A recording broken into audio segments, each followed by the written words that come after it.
When I signed those papers that morning, sitting in Robert's office with my hands trembling slightly, I wasn't thinking about revenge. I was thinking about survival, about dignity, about what happens when the people you've sacrificed everything for decide you're nothing more than a burden to be discarded at a Greyhound station like an old suitcase. But if I'm being completely honest with y'all, there was a tiny part of me, just a sliver, that knew exactly what canceling that health insurance policy would mean for Marcus and his family.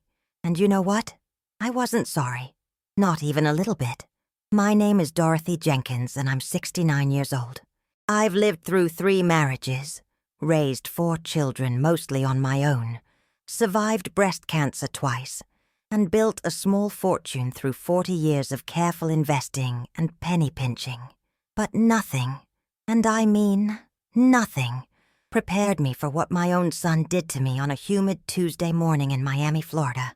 Before I tell you this story, I need y'all to do me a favor. If you're watching this and you've got your own family drama, your own ungrateful children, or relatives who think they can walk all over you because you're getting older, I want you to hit that like button right now. And if you're new here, subscribe to this channel because, honey, we're about to dive deep into some real talk about what it means to stand up for yourself when nobody else will. And, hey, if you see that little hype button pop up, give it a click. Help me get this story out to as many folks as possible. Because trust me, somebody out there needs to hear this. Now, let me ask you something. Have you ever been so shocked, so completely blindsided by someone's cruelty, that for a moment you actually questioned your own reality? Like, did this really just happen to me? That's exactly where I found myself on September 15th, 2024, standing in the Miami Greyhound station at 8:47 in the morning, holding a crumpled piece of notebook paper that would change everything. This isn't just another story about family betrayal, though Lord knows there's plenty of that to go around. This is about what happens when a woman who's spent her whole life putting everyone else first finally decides to put herself at the top of the list. It's about the power that comes with age and experience, even when your own family tries to convince you that you're powerless. And it's about how sometimes the best revenge isn't getting mad, it's getting smart. I'm going to take you through every single detail of what happened to me, from the phone call that started it all, to the moment I walked out of my financial advisor's office with a smile on my face for the first time in months. You're going to hear about the lies, the manipulation, the complete disrespect, and yes, the sweet, sweet justice that followed. Because here's the thing about us older women that these young folks seem to forget. We didn't get to where we are by being pushovers. We got here by learning how to play the game better than anyone else. So settle in, grab yourself a cup of coffee or whatever makes you comfortable, because this story has more twists than a Florida back road. And I promise you, by the end of it, you're going to understand why sometimes the best lesson you can teach your children is that actions have consequences, even when you're their mother.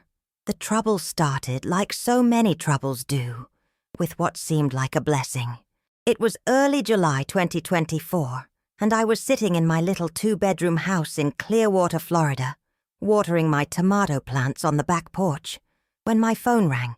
The caller ID showed Marcus, my eldest son, and I felt that familiar flutter of joy, mixed with worry that every mother knows. Marcus didn't call often, maybe once every few months, and usually it was because he needed something. "Hey, Mama," his voice came through the speaker, warm and smooth like honey. Marcus had always been a charmer, even as a little boy. He could sweet-talk his way out of any punishment, convince any teacher to give him another chance, make any woman fall head over heels for him.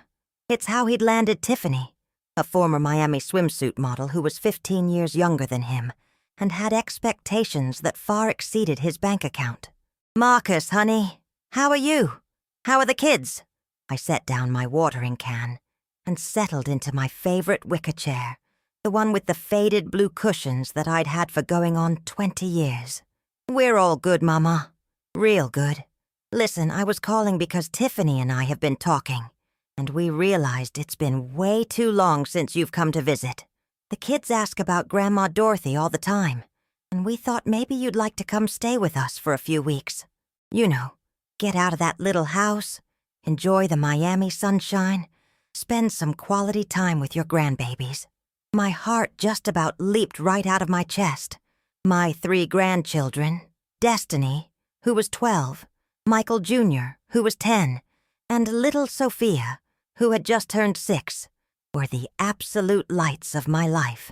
I saw them maybe 3 times a year, usually when I made the 4-hour drive down to Miami for holidays or birthdays. The idea of spending weeks with them, being part of their daily routine, helping with homework and bedtime stories, was like a dream come true. Oh, Marcus, that sounds wonderful. When were you thinking? Well, how about next week? I know it's short notice, but Tiffany's been working on the guest room, getting it all nice for you. She bought new sheets and everything. Egyptian cotton. The good stuff. I should have known right then. Tiffany had never done anything nice for me without an ulterior motive. That woman had made it clear from day one that she considered me an unwelcome intrusion in their perfect life. But I was so excited about seeing my grandbabies that I pushed those thoughts right out of my head. Next week would be perfect, honey. How long are you thinking? A week? 2 weeks? Oh, you can stay as long as you want, Mama. Consider it your home away from home. The way he said it, with just a little too much enthusiasm, should have been my second red flag. But again, I was too caught up in the excitement to pay attention to my instincts. That conversation happened on a Thursday. By the following Monday, I was packed and ready for what I thought would be the most wonderful few weeks of my golden years. I'd stopped my mail, arranged for my neighbor, Mrs. Patterson, to water my plants, and even bought new outfits for taking the kids to the beach and the zoo.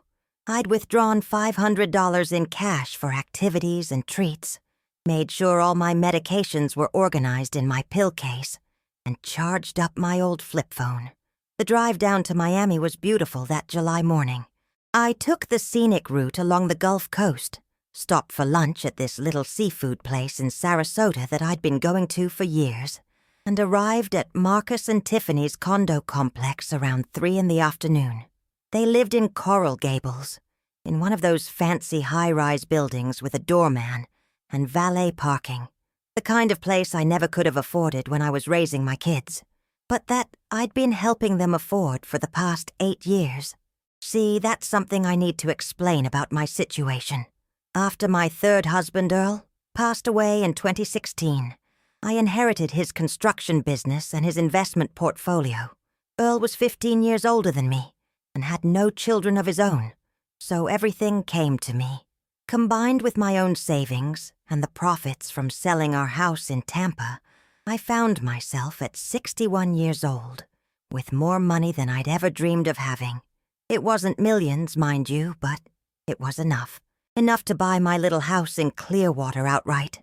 Enough to help my children when they needed it. Enough to make sure my grandchildren had college funds and nice Christmas presents. And yes, enough to help Marcus and Tiffany with their mortgage when Marcus lost his job at the marketing firm back in 2017.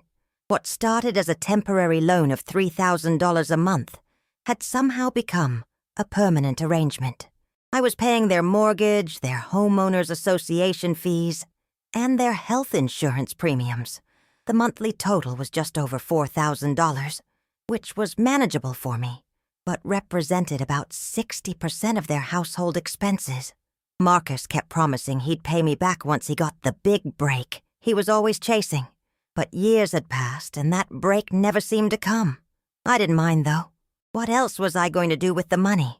I lived simply, drove a 12-year-old Honda Civic, shopped at Publix with coupons, and my biggest expenses were my medications and the occasional trip to visit family. Helping my son and his beautiful family felt like the best possible use of my resources. It made me feel needed, valued, important. When I pulled up to their building that Monday afternoon, the doorman, Carlos, greeted me with a warm smile. He was a sweet man from Cuba who always remembered my name and asked about my health. "Mrs. Dorothy, good to see you again. Are you staying long this time?" "A few weeks, Carlos. I'm so excited to spend time with those grandbabies." He helped me with my suitcase and called up to let Marcus know I was on my way. The elevator ride to the 14th floor felt like it took forever. I was practically bouncing with anticipation. Marcus opened the door before I could even knock, and for a moment everything felt perfect. He was still handsome at 43, with that same mischievous smile that had gotten him out of trouble his whole life. He hugged me tight and took my suitcase, ushering me into the spacious living room, with its floor-to-ceiling windows overlooking Biscayne Bay. "Mama, you look great. Florida Living agrees with you." Tiffany appeared from the kitchen, and I have to admit, she looked stunning as always. At 39, she maintained the figure and style that had made her a successful model before she married Marcus. Her blonde hair was perfectly styled, her makeup flawless, even though it was mid-afternoon on a Monday. She was wearing white linen pants and a silk blouse that probably cost more than I spent on clothes in 6 months. "Dorothy," she said, giving me one of those air kisses that doesn't actually touch your cheek. "Welcome back. I hope you don't mind, but I put you in Sophia's room. She's been so excited to have a sleepover with Grandma." That was the first small warning sign, though I didn't recognize it at the time. In all my previous visits, I'd stayed in the guest room. Moving me to 6-year-old Sophia's room, sleeping on a trundle bed while she took the top bunk, seemed a little odd for a weeks-long visit. But I pushed the thought away. Maybe they were having work done in the guest room, or maybe Sophia really had requested it. The kids came running in then. Destiny, tall and skinny and trying so hard to be grown up at 12. Michael Jr. with his gap-toothed grin and boundless energy, and little Sophia with her daddy's dark eyes and her mama's golden hair. They tackled me with hugs and kisses, chattering all at once about school and friends and the new video game they wanted me to see. For the first few days, everything seemed wonderful. I cooked breakfast every morning. Real Southern breakfast with biscuits and gravy and scrambled eggs with cheese. I helped Destiny with her algebra homework. Played endless games of catch with Michael Jr. in the building's courtyard, and read bedtime stories to Sophia in our shared room.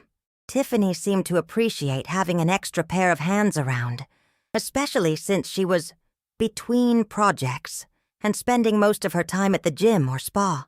Marcus was working from home, doing some kind of consulting work that involved a lot of phone calls and Zoom meetings.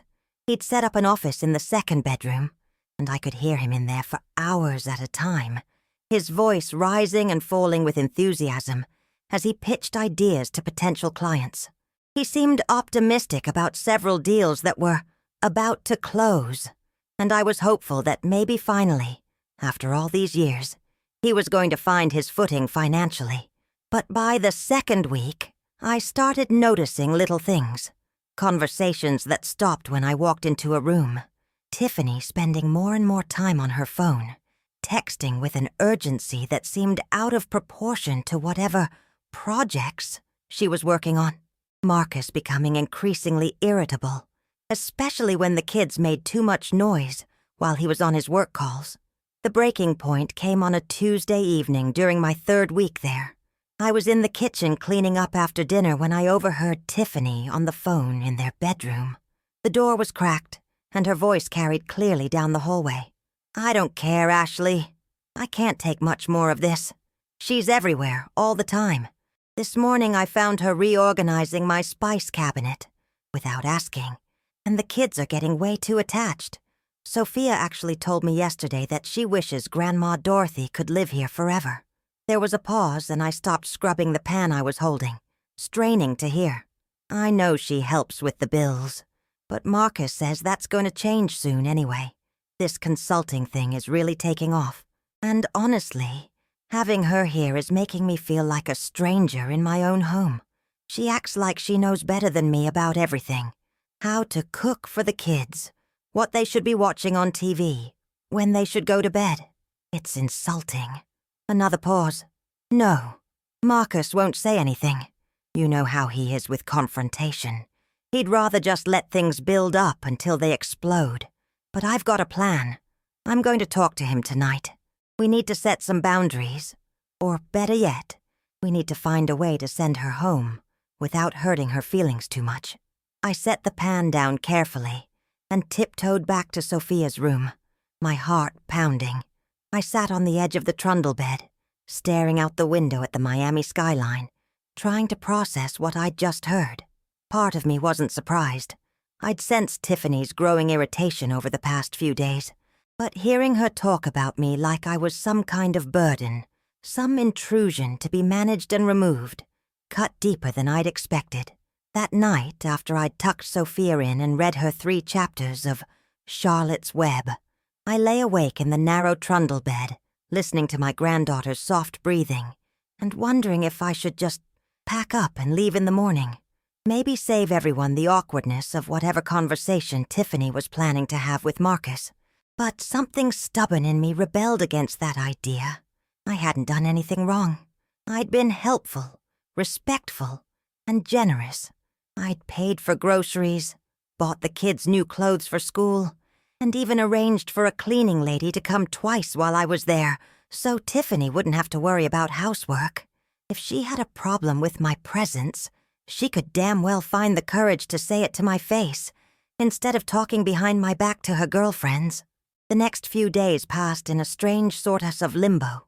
I could feel the tension in the apartment like humidity before a storm, thick and oppressive and impossible to ignore. Tiffany's smiles became even more forced, if that was possible, and Marcus started avoiding eye contact with me altogether. The kids sensed something was off too.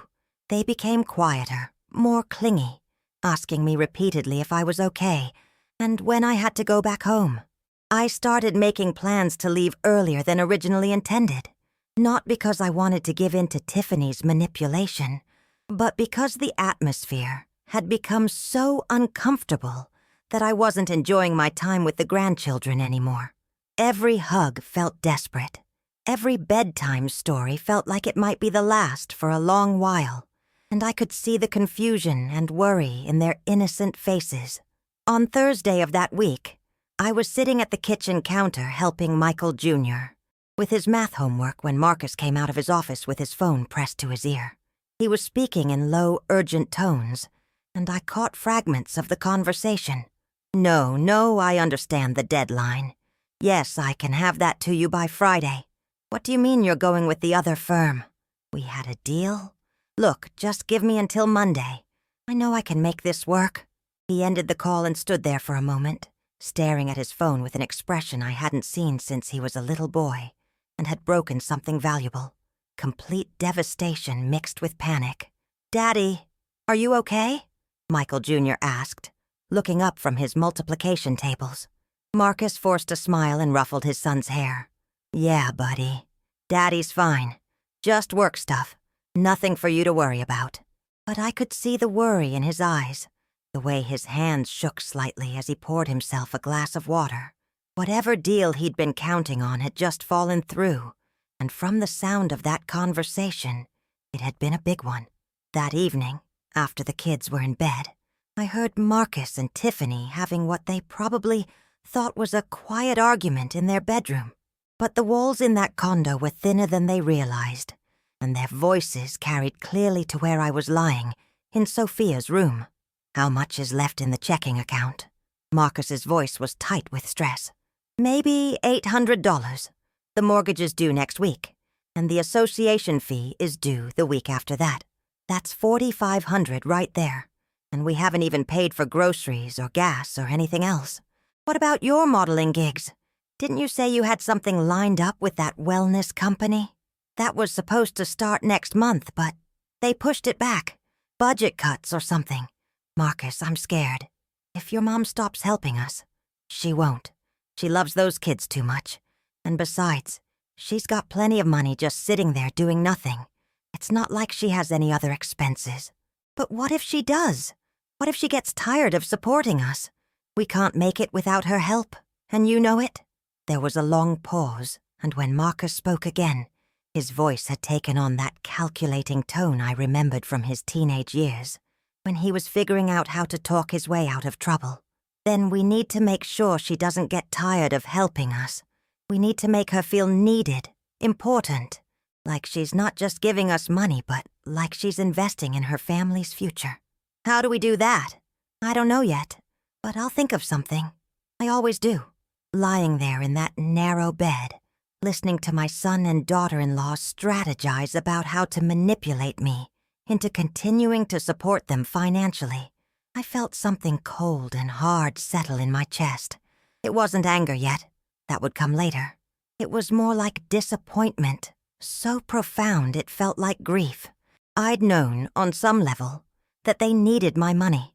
I wasn't naive about their financial situation, but I'd convinced myself that our relationship was about more than that they valued my presence in their lives, my relationship with the grandchildren, my role as the family matriarch. Hearing them discuss me like I was nothing more than a financial resource to be managed and manipulated was devastating. But what hurt even more was the casual way they dismissed my own life, my own needs and desires. It's not like she has any other expenses, as if my life in Clearwater was just marking time until they needed something from me, as if my 69 years on this earth had culminated in the sole purpose of funding their lifestyle. The next morning, Friday, I woke up with a plan. I was going to confront them directly, calmly, and give them a chance to explain themselves. Maybe I'd misunderstood. Maybe there was more to the conversation than what I'd heard. Maybe we could have an honest discussion about expectations and boundaries and find a way forward that respected everyone involved. I waited until the kids left for school, and Tiffany went to her Pilates class. Marcus was in his office on what sounded like another prospecting call, trying to drum up new business to replace whatever deal had fallen through. When he finished, I knocked on his door. "Hey, Mama, what's up?" He swiveled around in his desk chair, and I could see the stress lines around his eyes that hadn't been there when I arrived 3 weeks earlier. "Marcus, honey, I need to talk to you about something. Can we sit down?" Sure. Let's go to the living room." We settled on opposite ends of the white leather sofa that I'd helped them buy 2 years ago when they needed to upgrade their furniture for Tiffany's social media posts. The irony wasn't lost on me. "Marcus, I'm going to be direct because I love you, and I think our relationship deserves honesty. I've been feeling like maybe my visit has gone on longer than you and Tiffany are comfortable with, and I want you to know that if you need some space, some family time, without me here, I understand completely."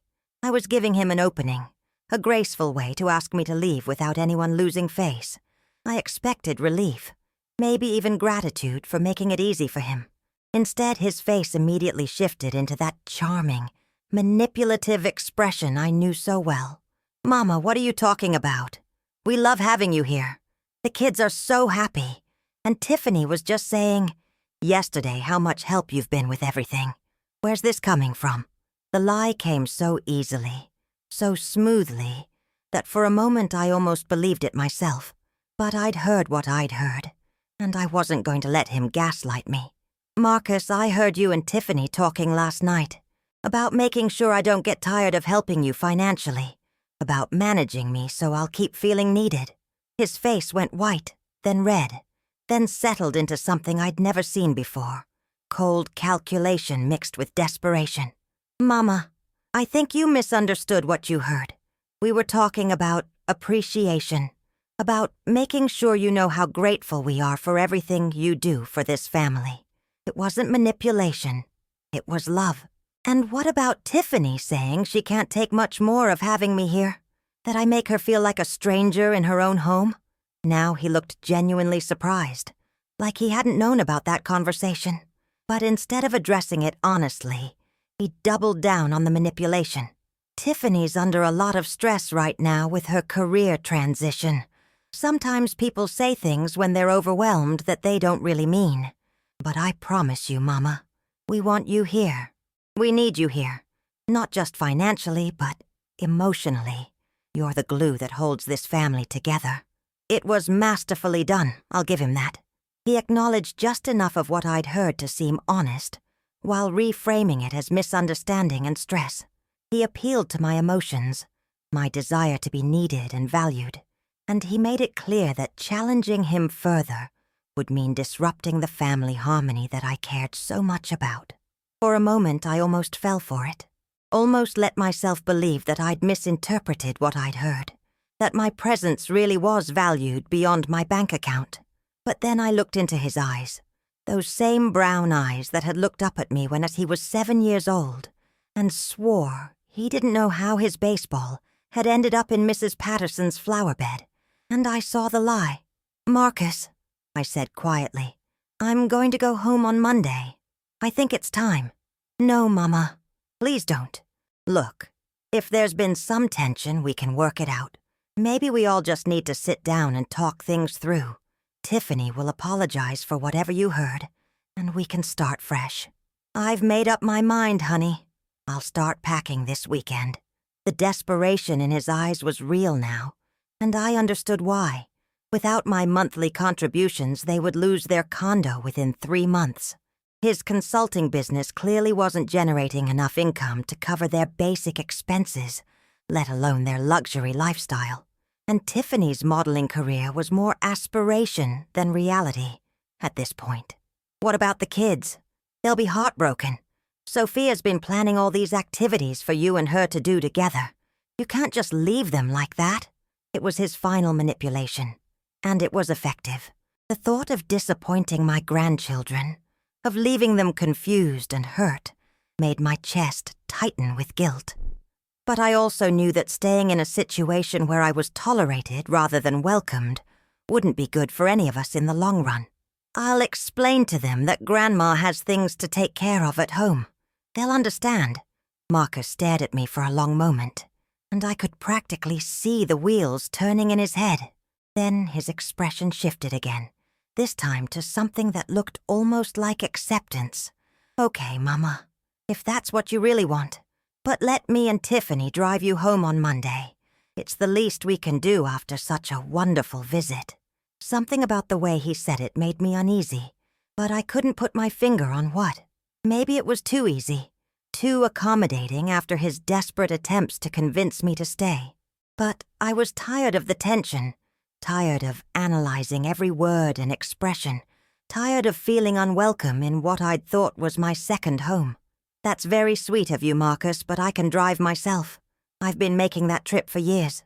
"No, I insist. We'll make it a family road trip. The kids can see where you live, maybe spend the night and drive back Tuesday. It'll be fun."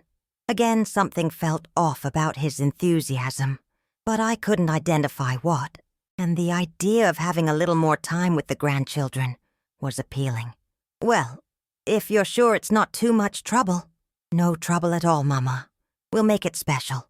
The weekend passed in a strange mix of forced normalcy and underlying tension. Tiffany was overly friendly, almost manic in her enthusiasm for every activity I suggested. She insisted on taking family photos at every opportunity, posed group selfies at the beach, documented every meal like we were having the time of our lives.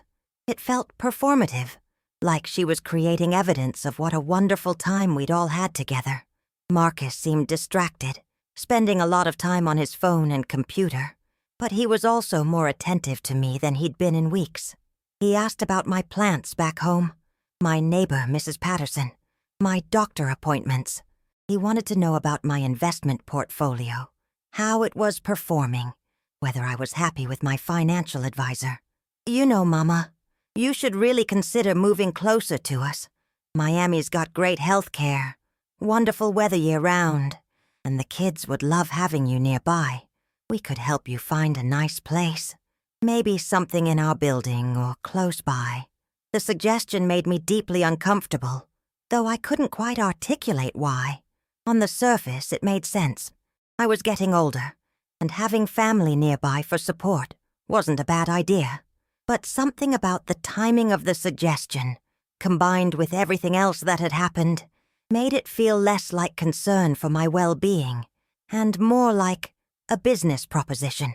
"I appreciate the thought, honey, But Clearwater is my home. I've got my routines, my doctors, my friends. It's hard to uproot yourself at my age. But think about it, Mama. You could spend so much more time with the kids. And we could keep an eye on you, make sure you're taking care of yourself. There it was again. That subtle implication that I needed taking care of, that I wasn't capable of managing my own life. It rankled, but I let it slide. We only had one more day together, and I didn't want to spend it arguing. Sunday evening, I finished packing my suitcase and got everything organized for the morning departure. I'd decided to leave most of the new clothes I'd bought for the trip. They had too many memories attached now, and besides, the kids could use them for dress-up games. I tucked Sophia into bed for what I thought was the last time, reading her an extra-long story and letting her stay up past her usual bedtime. She was chatty and excited about the trip to Grandma's house, asking dozens of questions about my garden and my cats, and whether she could help me cook dinner. "Grandma Dorothy, will you come back and visit us again soon?" "Of course, sweetheart." Wild horses couldn't keep me away from my favorite granddaughter. "I'm your only granddaughter. That's what makes you so special." She giggled and settled into her pillow, and I kissed her forehead and told her I loved her. As I was turning off the lamp, she called out one more time, "Grandma, Daddy said you might move to Miami. Is that true?" I paused in the doorway. "We'll see, honey. Sometimes grown-ups like to dream about possibilities, even if they don't always happen. I hope you do. Then we could have sleepovers all the time." My heart clenched, and I had to clear my throat before I could answer. "Sweet dreams, Sophia. I love you to the moon. And back. To the moon and back and around the sun and through all the stars," she replied, which was our traditional bedtime exchange. I closed her door and went to brush my teeth, trying not to think about how long it might be before I heard those words again. Monday morning dawned clear and beautiful, with that perfect Miami sunshine that makes everything look like a postcard. I was up early doing one final check of the room to make sure I hadn't forgotten anything, when Marcus knocked on the door. "Morning, Mama. Ready for the big road trip?" "Just about. Let me grab my purse and we can get going." "Actually, there's been a slight change of plans. Tiffany's not feeling well this morning. Some kind of stomach bug. So she's going to stay here with the kids. But I'll still drive you up, maybe stay overnight like we planned." I felt a flicker of disappointment. I'd been looking forward to having more time with the grandchildren, and Tiffany's absence meant they wouldn't be coming along. But I also felt a little relieved. The prospect of 4 hours in a car with Tiffany, pretending everything was fine between us, hadn't been appealing. "That's fine, honey. Tell Tiffany I hope she feels better soon. She'll be sorry to miss it. But hey, this way, you and I can have some quality time together. We haven't had a good long talk in ages." We said our goodbyes to the kids, who were still in their pajamas and sleepy from the early hour. Destiny gave me a quick hug and mumbled something about seeing me soon. Michael Jr. was more enthusiastic, making me promise to send him pictures of my garden. And Sophia clung to me like a little monkey, making me promise at least 6 times that I'd call her that night. "I love you, Grandma Dorothy. Don't forget about us." "Never, baby girl. Never." Marcus loaded my suitcase into his BMW, another purchase I'd helped finance, and we headed out into the Monday morning traffic. For the first hour or so, the conversation was pleasant enough. He asked about my plans for the week, my upcoming doctor's appointments, my neighbor's new puppy. I asked about his work prospects, whether he thought the consulting business would pick up. "Actually, Mama, I wanted to talk to you about that. I've got some really exciting opportunities on the horizon, but they require a little bit of upfront investment. Nothing major, just enough to cover some certification courses and maybe update my equipment." Here it comes, I thought.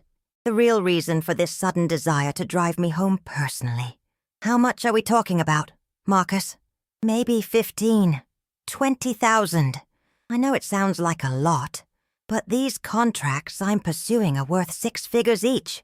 It would pay for itself within 6 months. Guaranteed." I'd heard variations of this pitch before, over the years, The surefire business opportunity that just needed a little seed money.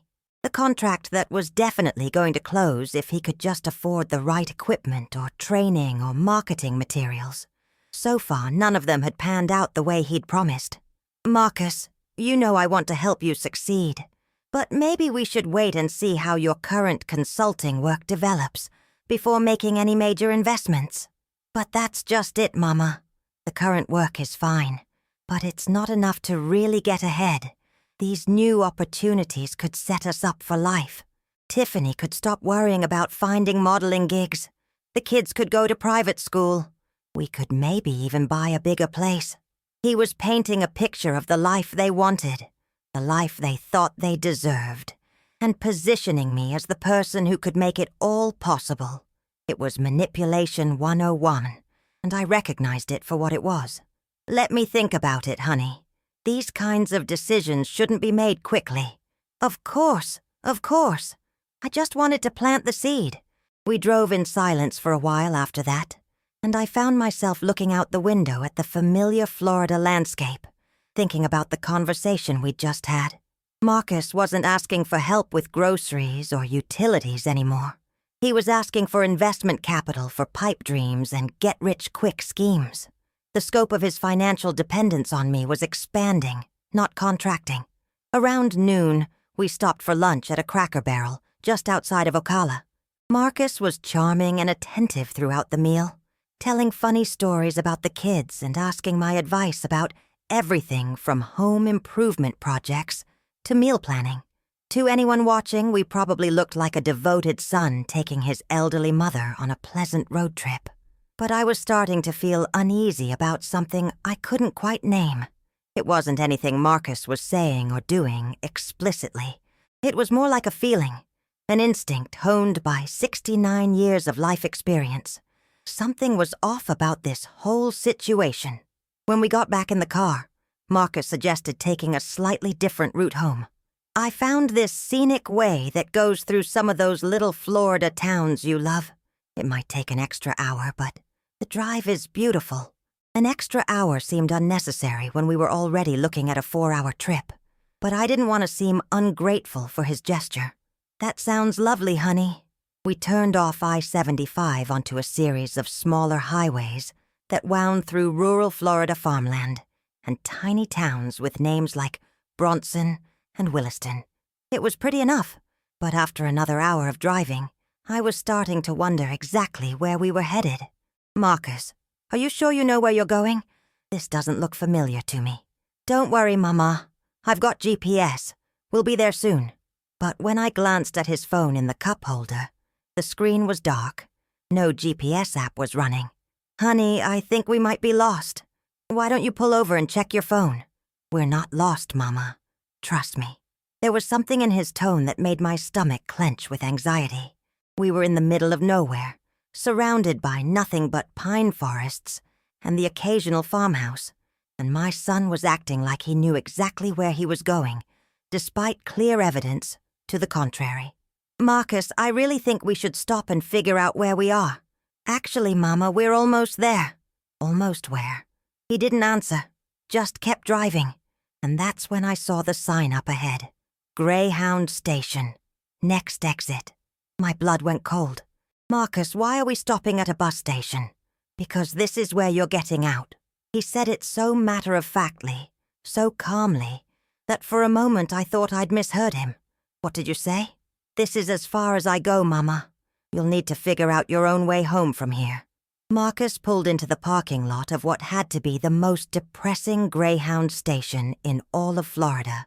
It was a low cinder block building with dirty windows and a hand-painted sign that looked like it hadn't been updated since 1985. There were maybe a dozen cars in the parking lot and a handful of people sitting on plastic chairs outside, waiting with their luggage and looking like they'd rather be anywhere else. Marcus, what is this? What's happening? He turned off the engine and sat there for a moment, staring straight ahead through the windshield. When he finally looked at me, his face was completely different than it had been all morning.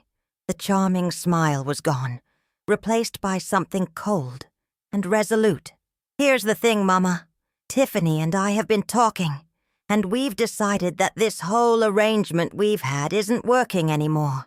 You paying our bills, staying at our place whenever you want, acting like you're part of our household decisions. It's too much. We need our independence. I felt like I'd been slapped. Marcus, I don't understand. If you needed space, if you wanted me to visit less often, all you had to do was say so. We could have worked something out. It's not about visiting, Mama. It's about the money. We can't keep depending on you to bail us out every month. It's not healthy for any of us. The irony of what he was saying was so profound I almost laughed. They couldn't keep depending on me, so their solution was to abandon me at a bus station in the middle of nowhere. So what exactly are you suggesting, Marcus? I'm suggesting that it's time for you to figure out your own life, and for us to figure out ours. Separately. He reached into his pocket and pulled out a folded piece of paper, handing it to me. I unfolded it with shaking hands and read what appeared to be a handwritten note in Tiffany's careful cursive. Dorothy, we've decided that it's time for all of us to become more independent. We can't continue to rely on your financial support, and we think some distance would be good for everyone. There's a Greyhound bus that leaves for Clearwater at 3:30 p.m. The ticket is $47. Good luck figuring everything else out. Marcus and Tiffany. I read the note twice, then looked up at my son, who was avoiding eye contact and drumming his fingers on the steering wheel. Marcus, are you serious right now? You drove me 4 hours out of the way to abandon me at a bus station. It's not abandonment, Mama. It's tough love. You've been enabling us for too long, and we've been enabling you right back. This is the push we all need, to stand on our own 2 feet. Enabling me how exactly? By letting you think that throwing money at our problems makes you a good mother. By letting you believe that we need you more than we actually do. By not being honest about the fact that your constant presence in our lives is suffocating. Each word hit like a physical blow. This was my son, my firstborn child, the baby I'd rocked to sleep and worried over and sacrificed for, telling me that my love and support had been nothing but an unwelcome burden. And you thought the best way to handle this was to trick me into a car and dump me at a bus station in the middle of nowhere. We knew you wouldn't understand if we tried to explain it normally. You would have argued and cried and made us feel guilty. This way, it's done. Clean break. Fresh start for everyone. I looked around the parking lot trying to process what was happening. I had maybe $40 in cash in my purse. No credit cards. I'd left them at home thinking I was going on a simple road trip, and no cell phone that could reach anyone who might help me. My purse didn't even have my driver's license. It was in my wallet, which was in my suitcase. Marcus, I need my suitcase, and my purse is in your back seat. Your purse is right there in your lap, Mama. I looked down and realized he was right. I was clutching my small crossbody purse so tightly my knuckles were white. But my larger travel bag with my medications, my phone charger, and all my important documents was still in his back seat. I need my other bag, the one with my medications. You've got enough pills in that purse to last you a few days. You'll be home before you need to refill anything. Marcus, please, just give me my bag and let me call someone to come get me. This is insane. The bus leaves in 2 hours, Mama. That's plenty of time to get your ticket and figure things out. You're a smart woman. You'll manage. He reached across me and opened the passenger door, and I realized with dawning horror that he was serious. He was actually going to leave me here. What about my car? It's at your place. We'll take care of it. Maybe donate it to charity or something. You probably shouldn't be driving anymore anyway, at your age. The casual cruelty of that comment, the implication that at 69 I was too old and incompetent to drive myself, was almost more shocking than everything else combined. Marcus, please. I'm begging you, don't do this. For just a moment, I saw something flicker across his face. Doubt, maybe, or guilt. But then his expression hardened again. I'm sorry, Mama. I really am. But this is for the best. For all of us. He got out of the car, came around to my side, and took my arm to help me out. His touch was gentle, solicitous even, like he was helping an elderly lady cross the street. The disconnect between his actions and his demeanor was surreal. "There's a McDonald's inside if you get hungry, and the waiting area has air conditioning. You'll be fine." He walked me to the front of the station like we were saying goodbye after a normal visit, gave me a quick hug, and headed back to his car. I stood there in the Florida heat, watching my son drive away, leaving me stranded 150 miles from home with nothing but the clothes on my back and whatever was in my purse. That's when I opened my purse and discovered that my cell phone was missing, and my wallet.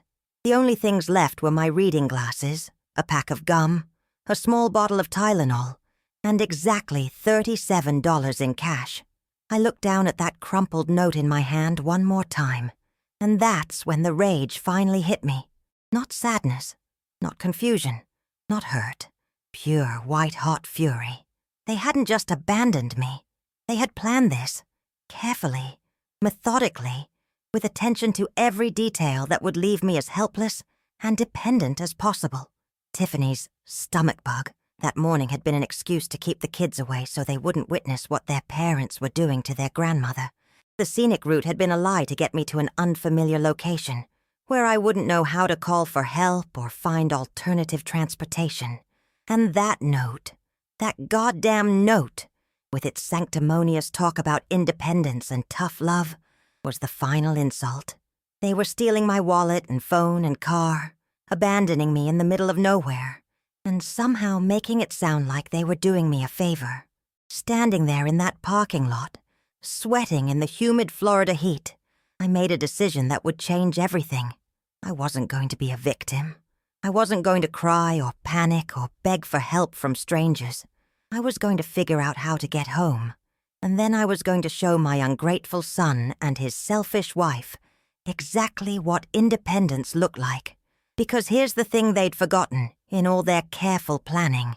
I might have been 69 years old, but I wasn't helpless. I'd survived 3 husbands, raised 4 children mostly on my own, built a successful business, and accumulated enough wealth to support their entire lifestyle.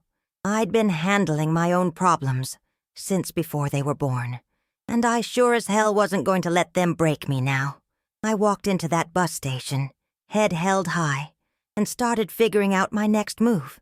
The inside of that Greyhound station was about as welcoming as a funeral parlor, with flickering fluorescent lights and that particular smell of industrial disinfectant mixed with decades of human desperation.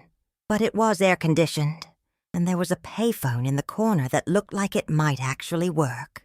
More importantly, there was a kind-faced woman behind the ticket counter who took one look at me standing there in my nice clothes with my obvious confusion and immediately asked if I needed help. "Honey, you look lost. Are you okay?" Her name tag said Brenda, and she had that particular brand of Southern kindness that comes from years of dealing with people at their lowest moments. I must have looked like exactly what I was, a well-dressed older woman who had no business being in a place like this.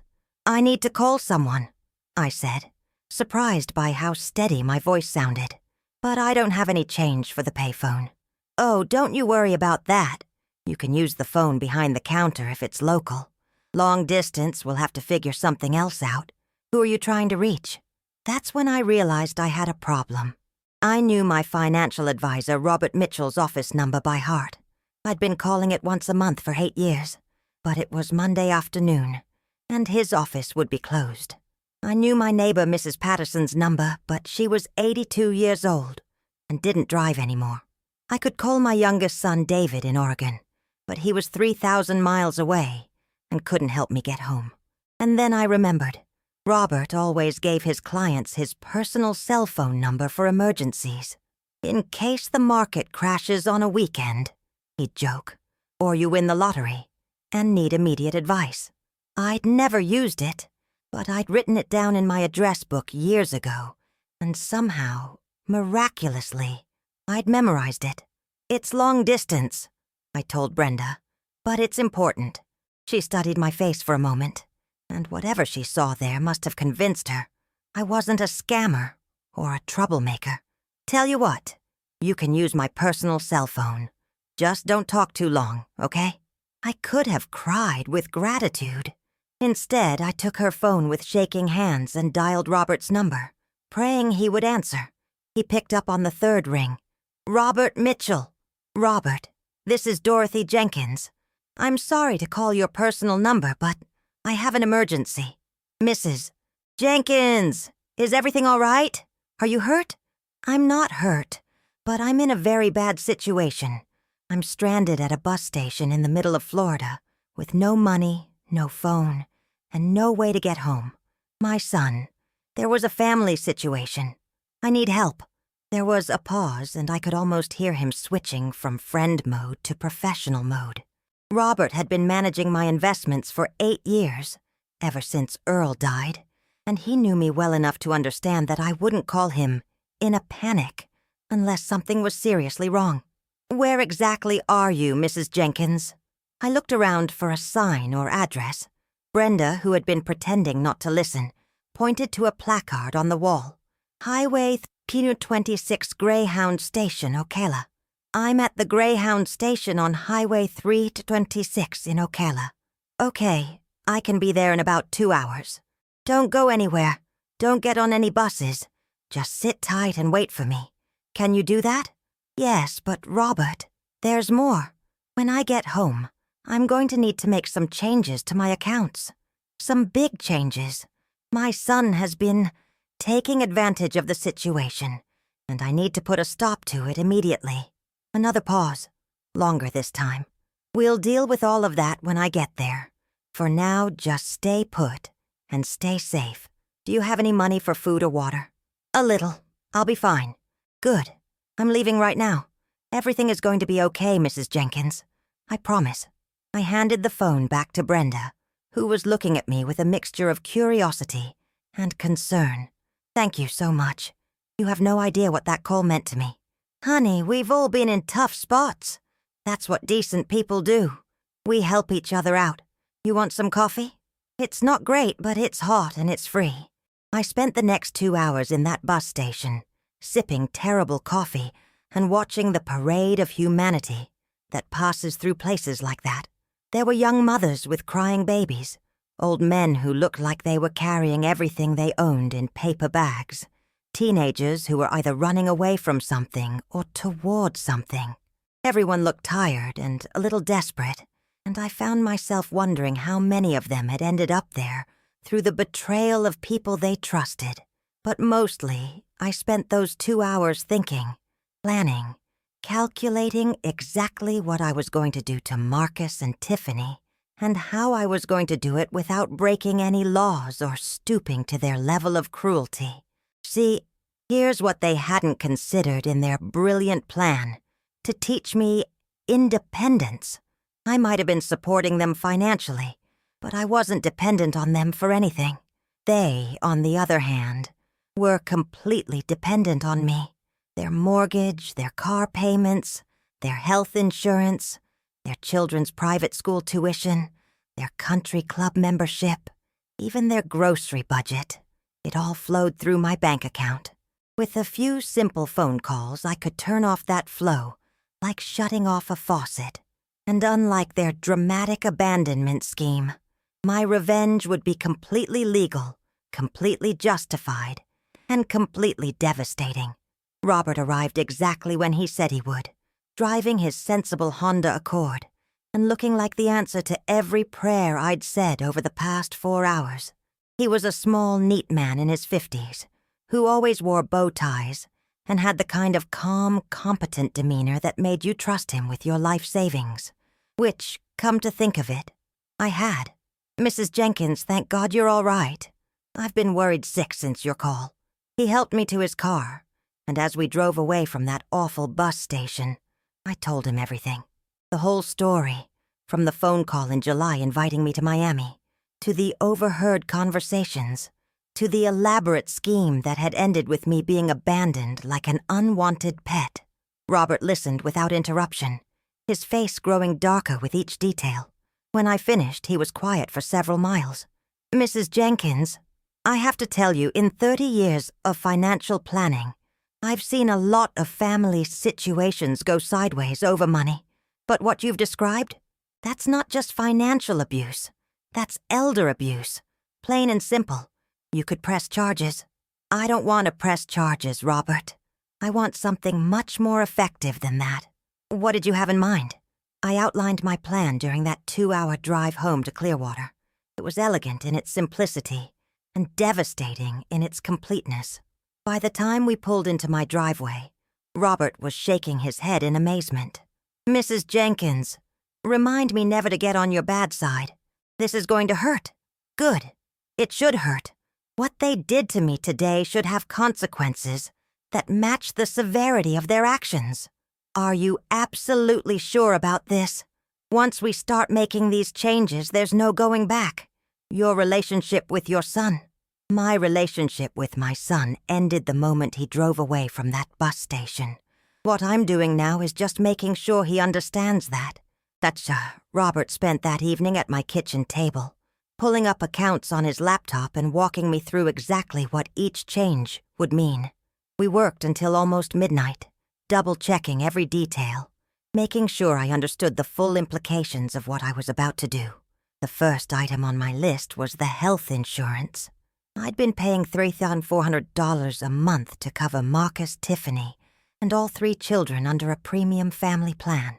It was good insurance, the kind that covers everything from routine checkups to major surgeries without hassle, the kind that young families with children absolutely cannot afford to lose, especially when one of those children has asthma like little Michael Jr. I want that canceled, effective immediately, I told Robert, and I want to make sure there's no grace period, no COBRA option, nothing that gives them a safety net. That's going to be a problem for them, Mrs. Jenkins, especially with the children. They should have thought about that before they left me at a bus station.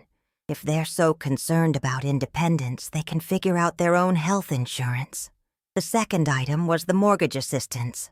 I'd been covering their $2,800 monthly mortgage payment for 7 years, plus another $400 for homeowners association fees. Without that support, they had maybe 2 months before foreclosure proceedings would begin. Cancel the automatic transfer, effective immediately, and I want you to send them written notice that financial assistance has been permanently discontinued. Mrs. Jenkins, they could lose their home. They could have thought about that before they decided to abandon the person who was paying for it. The third item was trickier. 2 years ago, I'd co-signed for Marcus's BMW when his credit wasn't good enough to qualify for the loan on his own. Technically, I was equally responsible for those payments, which meant I couldn't just stop paying without hurting my own credit score. Can we transfer the car loan entirely to his name? I asked Robert. Not without his signature, but we could pay off the remaining balance and then demand immediate repayment of the full amount. Essentially, we'd be calling in the loan. How much does he still owe? Robert pulled up the account. $23,800. Do it. Pay it off tomorrow, and then send him a formal demand for repayment within 30 days. And if he can't pay, then we repo the car and sell it to recover what we can. I'm not making car payments for someone who thinks I'm too old to drive. The fourth item was the most complicated. The condo itself. 3 years ago, when Marcus and Tiffany were facing foreclosure on their previous home, I'd bought their current condo outright and allowed them to live there, rent-free, while they got back on their feet. The deed was in my name, making them essentially tenants in a property I owned. I want them evicted, I told Robert. 30 days notice, full legal eviction if necessary. Mrs. Jenkins, that's going to involve lawyers, court filings, a lot of hassle. Are you sure you want to go through all that? I'm absolutely sure. That condo is worth about $400,000. I'm not letting them live in my property for free after what they did to me. The fifth item was smaller but symbolic. For the past 3 years, I'd been paying for the children's memberships at an exclusive swimming and tennis club, $200 a month each, plus additional fees for lessons and camps. It was one of those luxury expenses that Tiffany considered essential for their social status. Cancel those too. All of them. Even the children's memberships. Mrs. Jenkins, they didn't do anything wrong. That gave me pause. My grandbabies really were innocent in all of this. But then I thought about Sophia, asking if I was going to move to Miami, about Michael Jr.'s excitement about visiting my house, about Destiny's shy hugs. Their parents had used my love for those children as a weapon against me, and they'd done it knowing it would hurt the kids too when the truth came out. The children are victims here too, Robert, but their parents made the choice to hurt them when they decided to cut me out of their lives. I can't protect them from the consequences of their parents' actions. By the time we finished that night, I had a complete plan of action that would go into effect first thing Tuesday morning. Robert would spend the day making phone calls, sending certified letters, and filing the necessary paperwork to dismantle 7 years of financial support in a single day. Mrs. Jenkins, I have to ask you one more time. Are you absolutely certain about this? Because once we start, it's going to be very difficult to undo. I thought about that moment in the bus station parking lot when Marcus had looked me in the eye and told me it was time for me to figure out my own life. I thought about the note they'd written, with its condescending talk about independence and fresh starts. I thought about them planning this betrayal for days or weeks, discussing the details, deciding exactly how to hurt me most effectively. I'm certain, Robert, they wanted independence. They're about to get more independence than they ever dreamed of. That night, I sat in my own bedroom, in my own house, surrounded by my own things, and felt something I hadn't felt in months. Peace. For the first time since that phone call in July, I wasn't worried about managing someone else's emotions or walking on eggshells around someone else's fragile ego. I wasn't calculating how my words or actions might affect someone else's mood or financial situation. I was just Dorothy Jenkins, 69 years old, sitting in her own space and making her own decisions about her own money. It felt revolutionary. I also spent some time that night thinking about the practical aspects of what I was about to do. Marcus and Tiffany weren't evil people, just selfish and short-sighted ones. They'd convinced themselves that I was somehow obligated to support them indefinitely, that my money was really their money that I happened to be holding temporarily. The cruelty of their abandonment scheme had been shocking, but it was also revealing. It showed me exactly how little they valued our relationship outside of its financial benefits. But I also knew that what I was planning would create genuine hardship for them, especially for the children. Little Michael Jr.'s asthma medications were expensive, and without insurance, a single emergency room visit could bankrupt them. Sophia was supposed to start kindergarten at an exclusive private school in a few weeks, a school that required a full year's tuition paid in advance. For a moment, I almost wavered. Maybe I could find a middle ground, a way to teach them a lesson without completely destroying their lives. Maybe I could just reduce my support instead of eliminating it entirely. But then I remembered Marcus's face in that parking lot, the casual way he'd dismissed my panic, the calculated cruelty of taking my phone and wallet. I remembered Tiffany's note with its sanctimonious tone and complete lack of acknowledgement that they'd done anything wrong. No, they'd made their choice. They'd decided that I was expendable, that my feelings and well-being mattered less than their desire for independence. Now they were going to learn what real independence looked like. I fell asleep that night with a clear conscience and a detailed plan for the morning. Tuesday dawned bright and clear, and I woke up with more energy than I'd had in months. I made myself a proper breakfast, scrambled eggs with cheese, bacon, fresh orange juice, and coffee that wasn't from a gas station, and sat at my kitchen table with a legal pad, reviewing my list one more time. Robert arrived at 9 o'clock sharp, carrying a briefcase and wearing the most serious expression I'd ever seen on his usually cheerful face. "Are you ready for this, Mrs. Jenkins?" "I've been ready since yesterday afternoon." "All right, then. Let's do this. The first call was to the insurance company. Robert had all my policy numbers and account information, and it took less than 10 minutes to cancel the family health coverage that had been protecting Marcus, Tiffany, and the children for the past 7 years. The representative wants to confirm that you understand this will leave 3 minor children without health coverage, Robert said, covering the phone's mouthpiece. Tell them I understand completely. She also wants to know if there's a specific reason for the cancellation, in case there's another option that might work better for your family's needs. Tell her that the people covered under this policy are no longer family. Robert raised his eyebrows but relayed the message. The cancellation was processed immediately, effective at midnight that night. The second call was to my bank, instructing them to stop the automatic mortgage payment that was scheduled to go out the following day. Mrs. Jenkins, this payment has been automatically processed for 7 years. Are you sure you want to stop it? I'm absolutely sure, and I want to make sure that no one else has the authority to reinstate it without my personal, written authorization. We'll put a note on the account. Is there anything else? Yes. I want to close the joint checking account that's linked to this transfer today. That account had been set up so Marcus could access emergency funds if needed. There was usually about $5,000 in it, money I'd deposited for unexpected expenses or opportunities to do something special for the grandchildren. As of this morning, that safety net was gone. The third call was to the auto loan company. This one was more complicated, involving a 3-way conference call with Robert, myself, and a supervisor who had to verify my identity and authority to make changes to the loan. Mrs. Mitchell, you're requesting to pay off the remaining balance and transfer the title exclusively to Dorothy Jenkins? That's correct.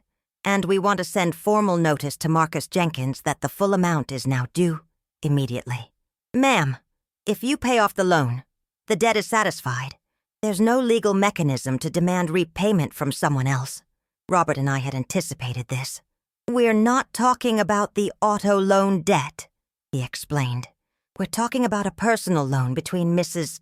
Jenkins and her son that was used to make the car payments. She's been keeping records of every payment. It was true. I had 7 years' worth of bank statements showing transfers to Marcus for car payments. And I had copies of emails where he'd acknowledged these as loans rather than gifts. It might not hold up in court, but it would certainly create legal problems for him if he ignored the demand for repayment. The fourth call was to my lawyer, instructing him to begin eviction proceedings against Marcus and Tiffany. Dorothy, I have to advise you that evicting family members can be complicated, both legally and emotionally. Are you sure you want to go down this path? Tom, they abandoned me at a bus station in the middle of nowhere, with no money and no phone. I'm sure. All right then. I'll file the papers today. 30-day notice, with the option to extend to 60 days if they make a good faith effort to find alternative housing. Is that acceptable? 30 days is plenty. They're resourceful people. They'll figure something out. The fifth call was to the country club, canceling the family membership that I'd been paying for since the kids were old enough to take swimming lessons. By noon, it was done. 7 years of financial support, eliminated in a single morning. Marcus and Tiffany would wake up tomorrow to discover that their comfortable lifestyle had vanished overnight, just as completely and suddenly as they'd made me disappear from their lives. But I wasn't finished yet. There was one more element to my plan, something that would ensure they understood exactly why this was happening and who was responsible for their new circumstances. I sat down at my computer and wrote a letter. Not an angry rant, not an emotional outpouring, but a calm, factual summary of recent events and their consequences. I wanted them to have no doubt about the connection between their actions and their new reality. Dear Marcus and Tiffany, it began. By the time you receive this letter, you will have discovered that certain financial arrangements between us have been terminated. I wanted to make sure you understood exactly why this has occurred, So there can be no confusion about cause and effect. I spent Wednesday morning at my lawyer's office, going over the eviction paperwork and making sure everything was legally bulletproof. Tom Morrison had been my attorney since Earl died, and he'd handled everything from probate issues to business contracts, with the kind of calm competence that made you forget how much you were paying for it. Dorothy, this is all perfectly legal, but it's going to get messy. Are you prepared for the kind of fight this might turn into? What kind of fight are we talking about? Well, they could claim that the living arrangement was a gift rather than a rental situation. They could argue that you led them to believe they had permanent rights to the property. They could try to tie this up in court for months, maybe years. I'd been thinking about this possibility since Tuesday afternoon. Marcus was charming and persuasive, and he'd had years of practice manipulating situations to his advantage. But I had something he didn't. Documentation. Tom, I want you to look at something. I opened the folder I'd brought with me and spread out 7 years' worth of financial records. Bank statements showing mortgage payments, property tax payments, insurance payments, maintenance and repair receipts. Everything had been paid from my accounts, and everything was in my name. This is pretty comprehensive, Tom said, flipping through the pages. But it still doesn't necessarily prove that they understood this was a temporary arrangement. What about this? I showed him a series of emails from Marcus, dating back to the first year they'd lived in the condo. Thanks for letting us stay here while we get back on our feet. Read one from October 2018. We should be able to find our own place within the next year or two. Said another from March 2019. I know this is temporary, and we really appreciate you giving us time to rebuild our credit. From July 2020. Tom's eyebrows went up. Well, that changes things significantly. He clearly understood this was a temporary arrangement that was dependent on your ongoing goodwill. And there's this. The final piece of evidence was a handwritten note from Tiffany, thanking me for letting us live in your beautiful condo after I'd paid for new appliances the previous year. She'd specifically acknowledged that it was my property, not theirs. Dorothy, with documentation like this, they don't have a leg to stand on. The eviction will go through without any problems. How long do you think it will take? 30 days for the notice period. Then maybe another 2 weeks for the court processing if they don't leave voluntarily. 6 weeks tops. And what happens if they refuse to leave? Then the sheriff's department physically removes them and their belongings. It's not pleasant, but it's effective. I left Tom's office feeling confident about the legal aspects of my plan, but I was starting to worry about something else. The children, Destiny, Michael Jr., and Sophia, were going to be caught in the middle of this mess through no fault of their own, and the thought of them being scared or confused broke my heart. That afternoon, I did something I probably shouldn't have done. I called the house phone at Marcus and Tiffany's condo, the landline I'd been paying for as part of their monthly expenses, hoping to catch one of the kids when they got home from school. Sophia answered on the third ring, her sweet little voice saying, "Hello, Brooks Jenkins residence," the way Tiffany had taught her to answer the phone. "Hi, baby girl. It's Grandma Dorothy." "Grandma, Mommy said you made it home okay. Are you feeling better?" That stopped me cold. "Feeling better? Daddy said you got sick on the car ride and had to take a bus home because riding in cars was making you throw up. He said that's why he couldn't drive you all the way." The casual lie took my breath away. They'd already started rewriting history, creating a narrative that made them look considerate instead of cruel, and they'd involved the children in the lie, making Sophia an unknowing accomplice to their deception.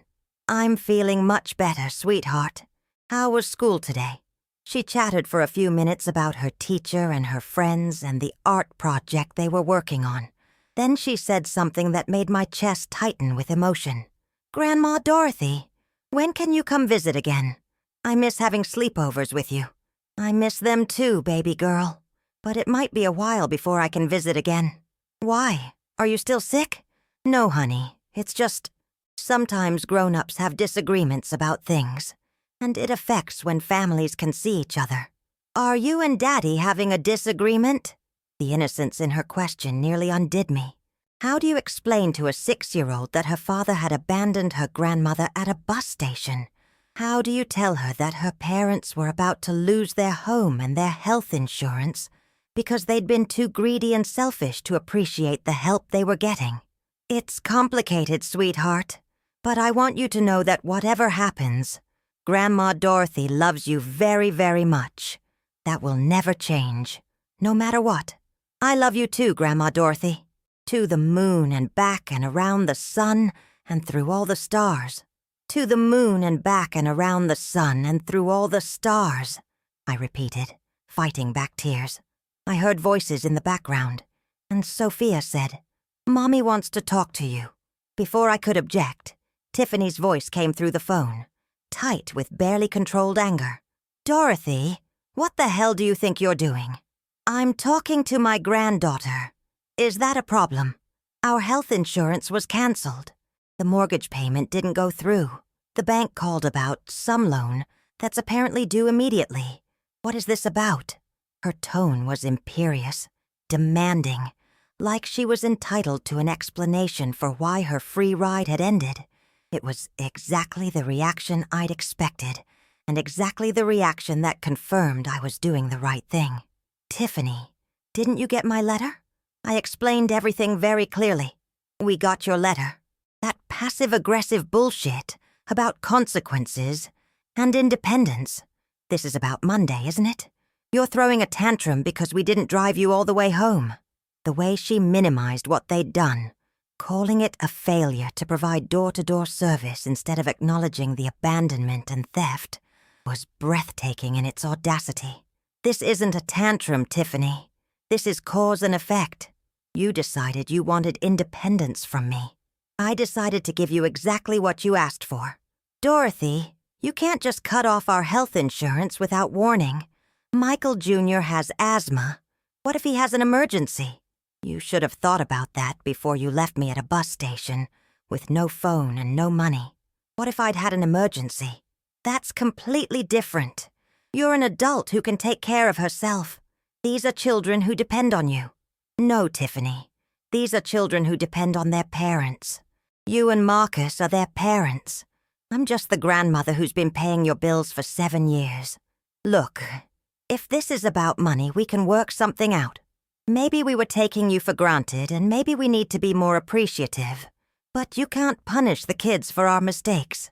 It was the first time she'd acknowledged that they'd made mistakes. But even then, she couldn't bring herself to apologize or take real responsibility. And she was still trying to manipulate me by using the children as leverage. The children aren't being punished, Tiffany. They're experiencing the natural consequences of their parents' choices. There's a difference. Dorothy, please, be reasonable. We can fix this. How exactly are you planning to fix it? Are you going to give me back the money you stole from my purse? Are you going to return my phone? Are you going to explain to the children why you lied to them about what happened on Monday? There was a long silence, and I could almost hear her scrambling for a response that would give her the moral high ground. "We didn't steal anything from you. We thought it would be easier for everyone if you didn't have to worry about those things during the trip home. You thought it would be easier for me to be stranded with no money and no way to call for help? We knew you'd figure something out. You're resourceful." The casual dismissal of my fear and vulnerability was stunning. In her mind, leaving me helpless and alone wasn't cruel. It was a growth opportunity. "Well, I did figure something out, Tiffany. I figured out exactly how much your family's independence is worth, and I'm giving you the chance to prove it. What do you want? What will it take to fix this?" For a moment, I considered whether there was any apology, any gesture, any acknowledgement of wrongdoing that could repair the damage they'd done. But I realized that even if they said all the right words now, it would only be because they needed my money. The cruelty they'd shown me on Monday had revealed their true feelings, and those feelings wouldn't change just because their circumstances had. I want you to experience the independence you claim to want. I want you to figure out your own problems, the way you expected me to figure out mine. I want you to learn what it feels like when the people you depend on decide you're not worth helping anymore. Dorothy, you're being vindictive and petty. This isn't like you. You're right, Tiffany. The old Dorothy would have forgiven you, made excuses for you, and probably increased your monthly allowance to make up for the trauma you caused. But the old Dorothy died in a bus station parking lot on Monday morning. You're talking to someone new now. I hung up before she could respond, my heart pounding with adrenaline, and something that might have been exhilaration. For the first time in our relationship, I'd refused to be manipulated by guilt or emotional blackmail. I'd stated my position clearly and calmly, without apology or explanation. It felt powerful. That evening, I got a call from Marcus. His approach was different from Tiffany's. Less demanding, more conciliatory, with the charm turned up to maximum. Mama, I think there's been some kind of misunderstanding. Tiffany said you're upset about Monday, but I thought we had a good trip. I thought you understood that sometimes travel plans change. He was still trying to gaslight me, still trying to convince me that my own experience hadn't been what I knew it was. Marcus, there's no misunderstanding. You abandoned me at a bus station after stealing my phone and wallet. That's not a change in travel plans. That's a crime. Mama, nobody stole anything. We were just trying to help you become more independent. We thought... Stop! I cut him off before he could launch into another round of justifications. Just stop. I don't want to hear about what you thought or what you intended.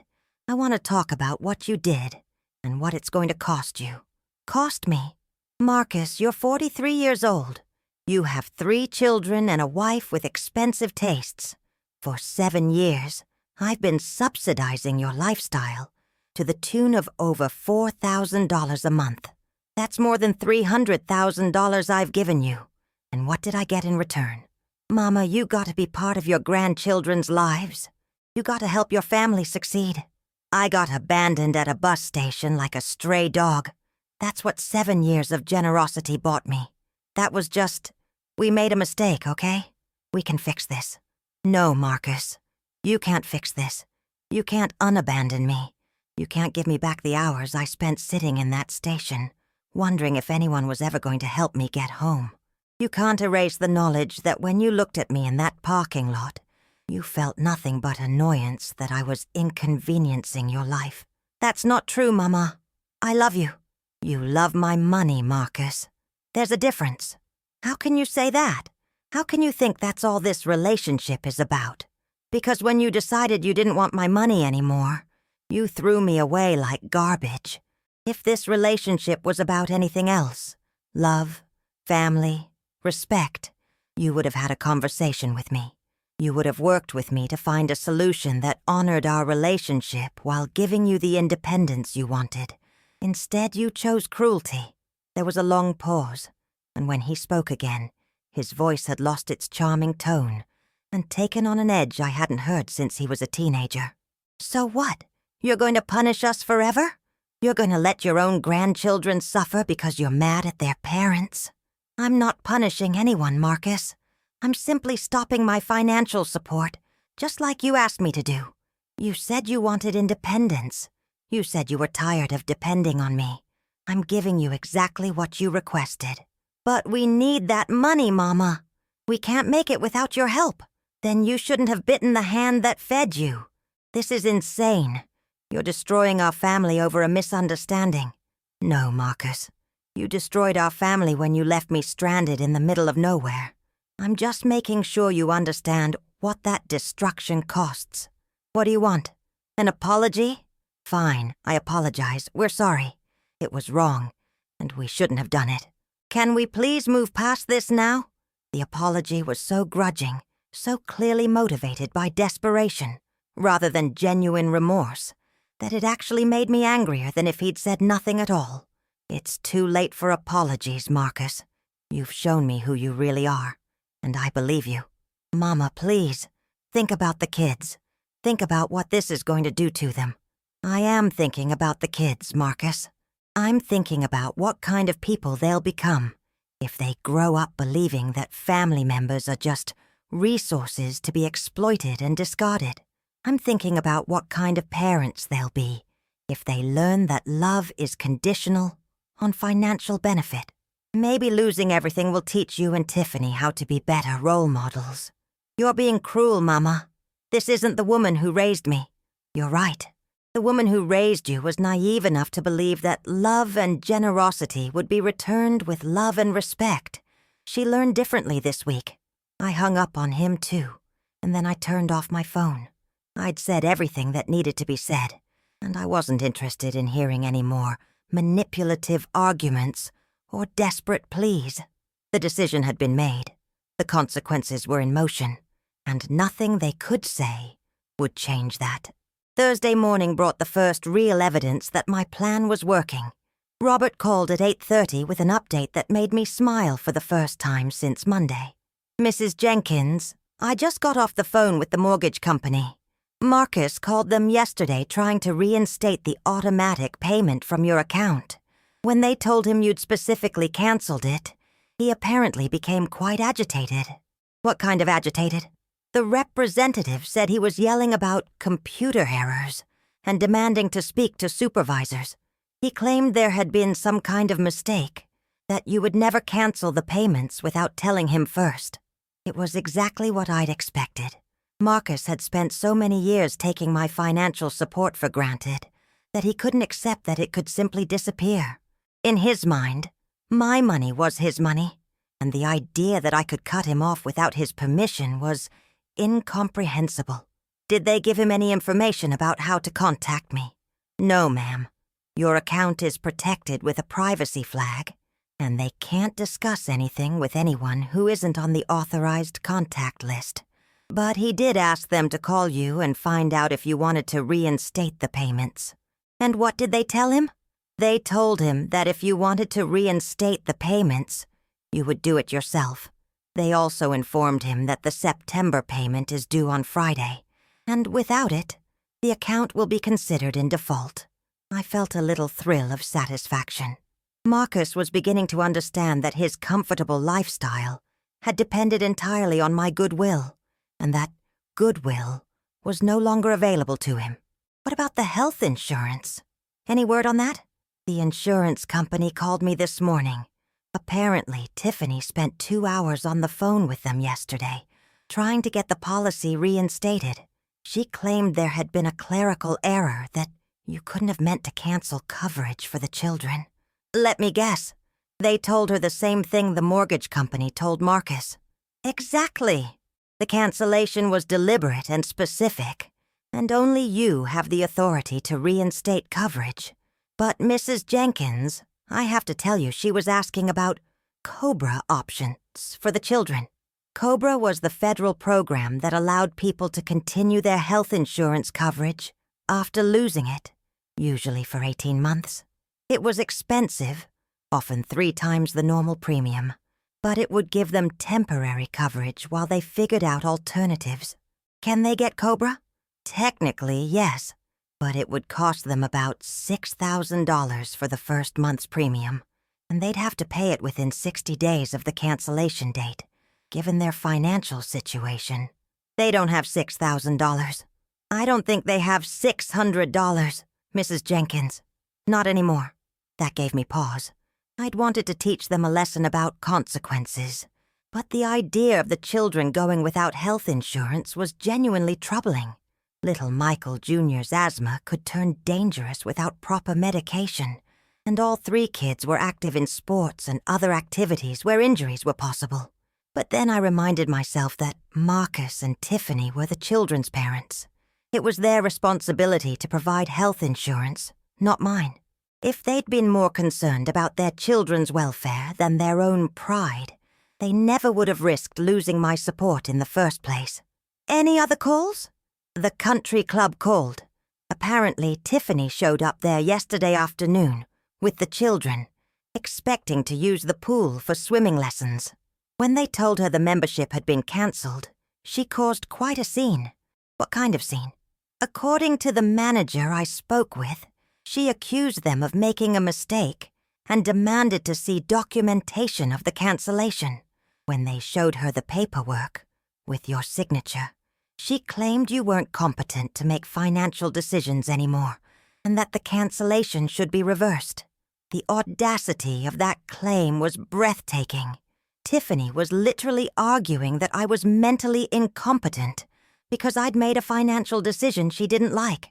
It showed exactly how entitled she felt to my money and how desperate she was becoming as the reality of her situation sank in. Did the club manager believe her? Not for a second. He said you'd always been sharp as a tack in all your dealings with them. And besides, the cancellation paperwork was filled out correctly and signed in person. There's no question about your competency. Good. What else? Well, this is where things get interesting, Mrs. Jenkins. The club manager said that after Tiffany left, he got curious about the situation and did some checking. Apparently, your membership account was significantly past due. What do you mean? You've been paying for a family membership that covers 5 people: Marcus, Tiffany, and the 3 children. But according to their records, Tiffany has been bringing friends and extended family members as her guests on a regular basis, sometimes as many as 10 people at a time. Those guest fees add up quickly, and the bills have been going to Marcus and Tiffany's address instead of yours. How much do they owe? About $1,800 in accumulated guest fees and penalties. The club has been trying to collect from them for months, but they kept saying you would take care of it. So not only had they been taking my monthly membership payments for granted, but they'd been running up additional charges in my name and expecting me to pay those too. It was another layer of entitlement and exploitation that I hadn't even known about. Robert, I want you to call the club manager back and make it clear that I am not responsible for any charges beyond the basic membership fee I was already paying. If Marcus and Tiffany want to use the club facilities, they can work out their own payment plan for the money they owe. I'll take care of that this afternoon. And Robert, I want you to put together a comprehensive list of every account, every automatic payment, every financial connection I have to Marcus and Tiffany. I want to make sure we haven't missed anything. I'm already working on that, Mrs. Jenkins. I should have a complete report by Monday.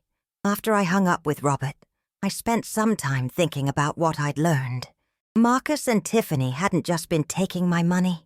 They'd been taking advantage of my reputation, my credit, my good standing in the community. They'd been using my name to run up debts they had no intention of paying, secure in the knowledge that I would eventually be presented with the bills and feel obligated to cover them. The pattern of exploitation was even more extensive than I'd realized, and it made me feel better about the harsh measures I was taking. This wasn't just about teaching them a lesson anymore.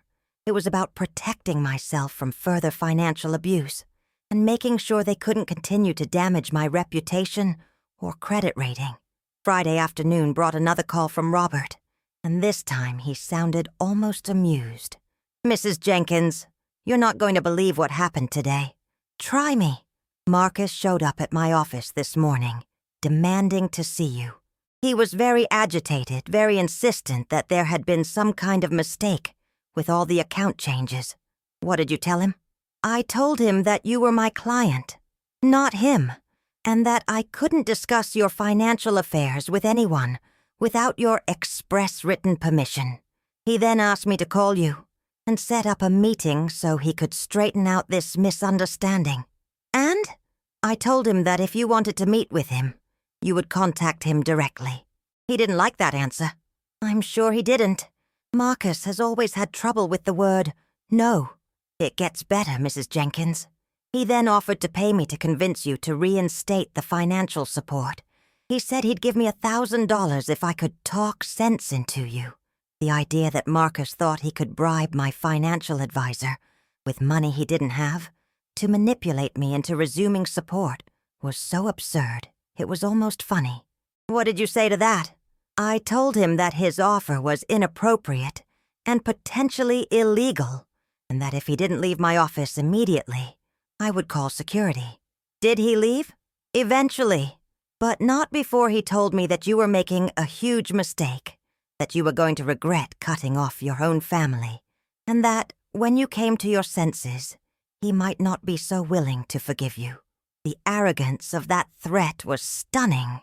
Marcus genuinely believed that he was the injured party in this situation, that I should be grateful for his potential forgiveness, rather than demanding an apology for his actions. Robert, I want you to document that conversation and add it to my file. If this situation escalates, I want a record of his behavior. Already done, Mrs. Jenkins. I also want you to know that I've been in this business for 30 years, and I've never seen a clearer case of financial elder abuse. What you're doing isn't vindictive. It's self-protection. That evening, I got an unexpected visitor. I was watering my tomato plants on the back porch when I heard my doorbell ring. Through the peephole, I saw a woman I didn't recognize. Well-dressed, probably in her 40s, with an expensive handbag and the kind of perfect makeup that suggested she had time and money to spend on her appearance. I opened the door with the chain still attached. "Can I help you?" "Mrs. Jenkins. My name is Ashley Morrison. I'm a friend of Tiffany's. Could I speak with you for a moment?"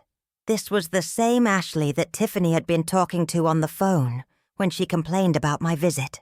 I was curious enough about what she might have to say to unlatch the chain and invite her in. "Would you like some coffee? Iced tea?" "Coffee would be lovely, thank you." I made coffee, and we sat in my living room, two Southern women engaging in the careful dance of politeness that preceded whatever unpleasant conversation was about to happen. "Mrs. Jenkins, I hope you don't mind me coming by unannounced. Tiffany gave me your address.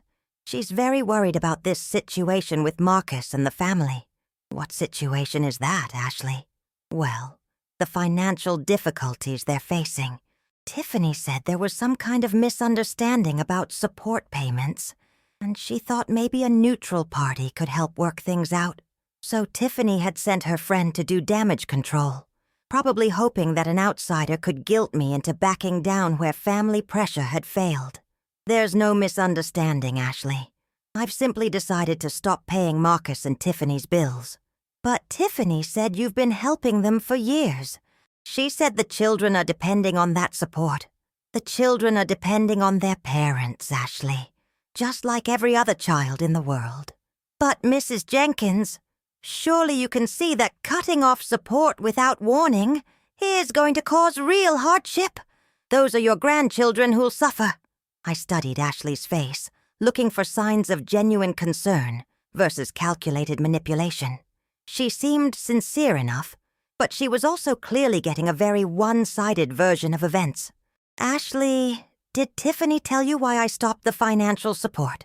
"She said there was some kind of disagreement about independence, that maybe you felt like they were taking your help for granted." "Did she tell you that Marcus abandoned me at a bus station in the middle of nowhere with no money and no phone?"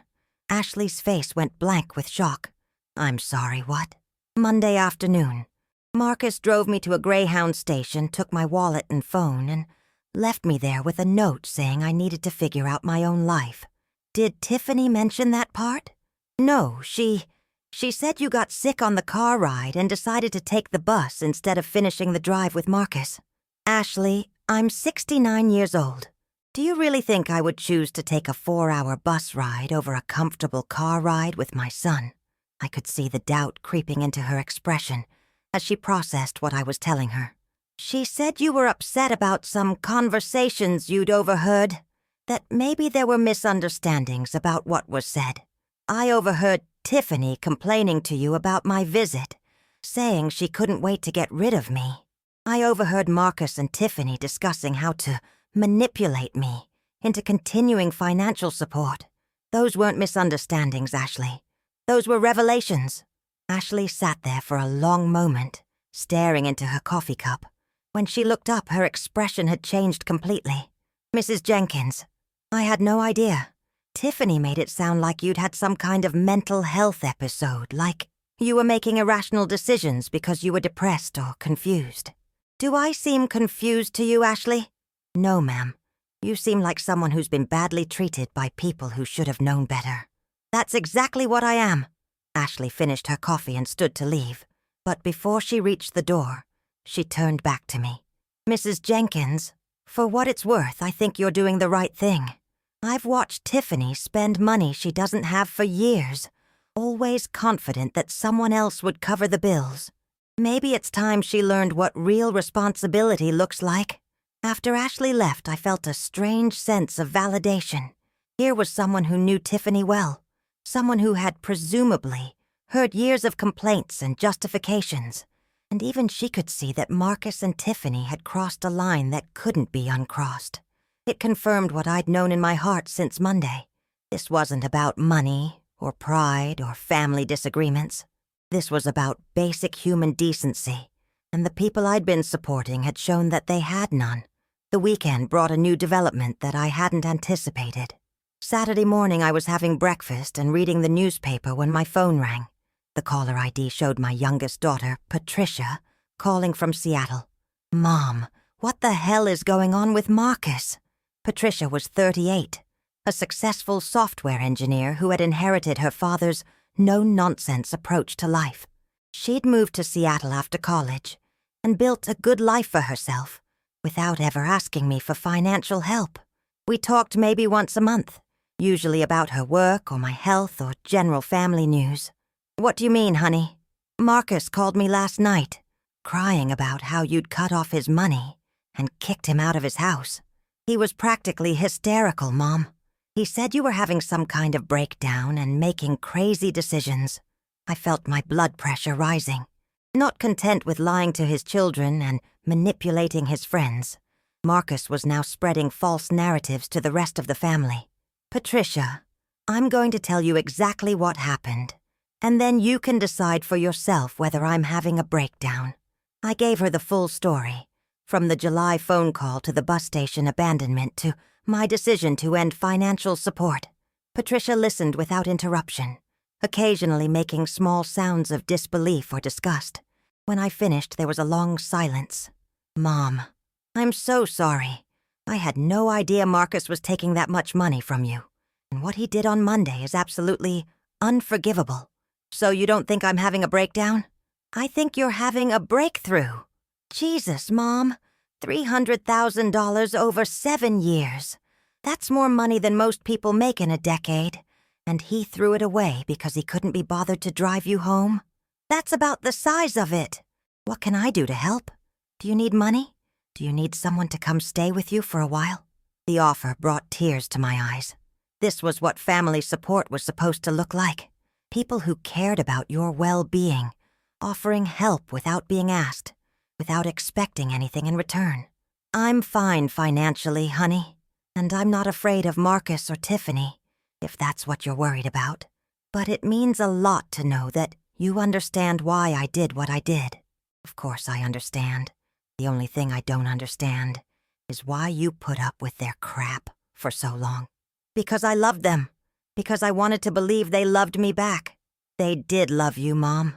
They loved your checkbook." Patricia's bluntness was exactly what I needed to hear. She wasn't trying to preserve family harmony or make excuses for Marcus's behavior. She was calling the situation what it was: financial exploitation disguised as family obligation. "Patricia, Marcus might call your brothers and sisters too, trying to get them to pressure me into changing my mind. I want you to know that my decision is final, no matter what anyone else thinks. Don't worry about that, Mom. David and Susan might fall for Marcus's sob story, but Rebecca won't. She's never trusted him, and she's going to be furious when she finds out what he did to you."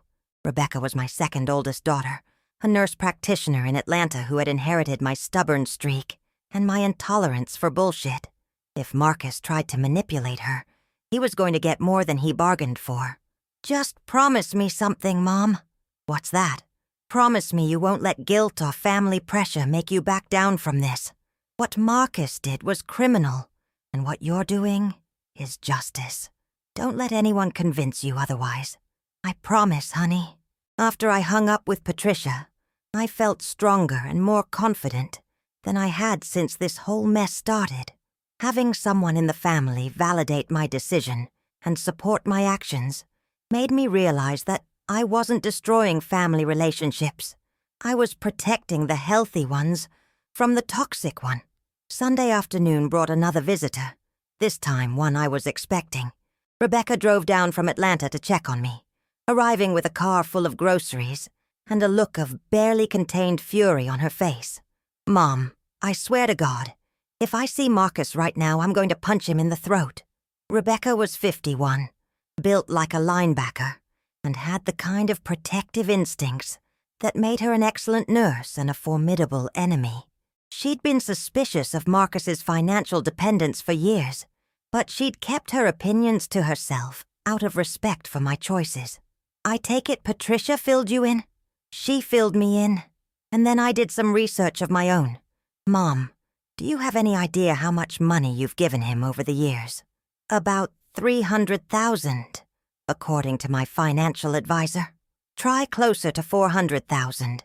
I went through your Christmas and birthday gifts to the kids, the emergency loans that never got paid back, the times you covered their car repairs and medical bills and vacation expenses.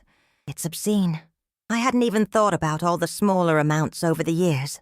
The times Marcus called with a sob story about needing money for this or that, the expensive gifts I bought for birthdays and holidays, the loans that somehow never got repaid." Rebecca was right. The total exploitation was probably much higher than my monthly calculations had captured. "The worst part is that he made you feel guilty about it," Rebecca continued.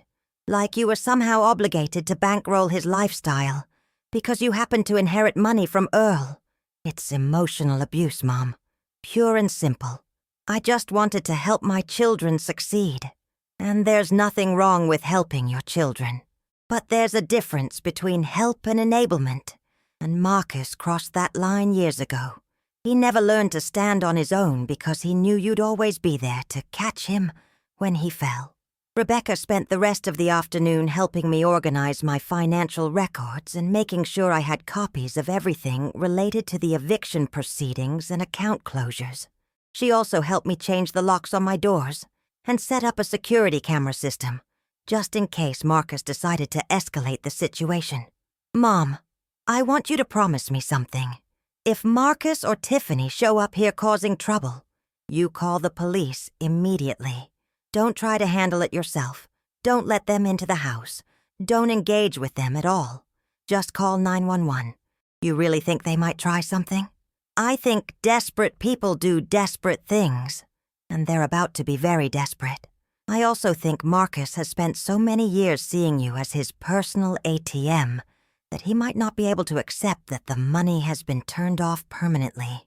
That evening, after Rebecca left to drive back to Atlanta, I sat on my back porch watching the sunset and thinking about everything that had happened over the past week.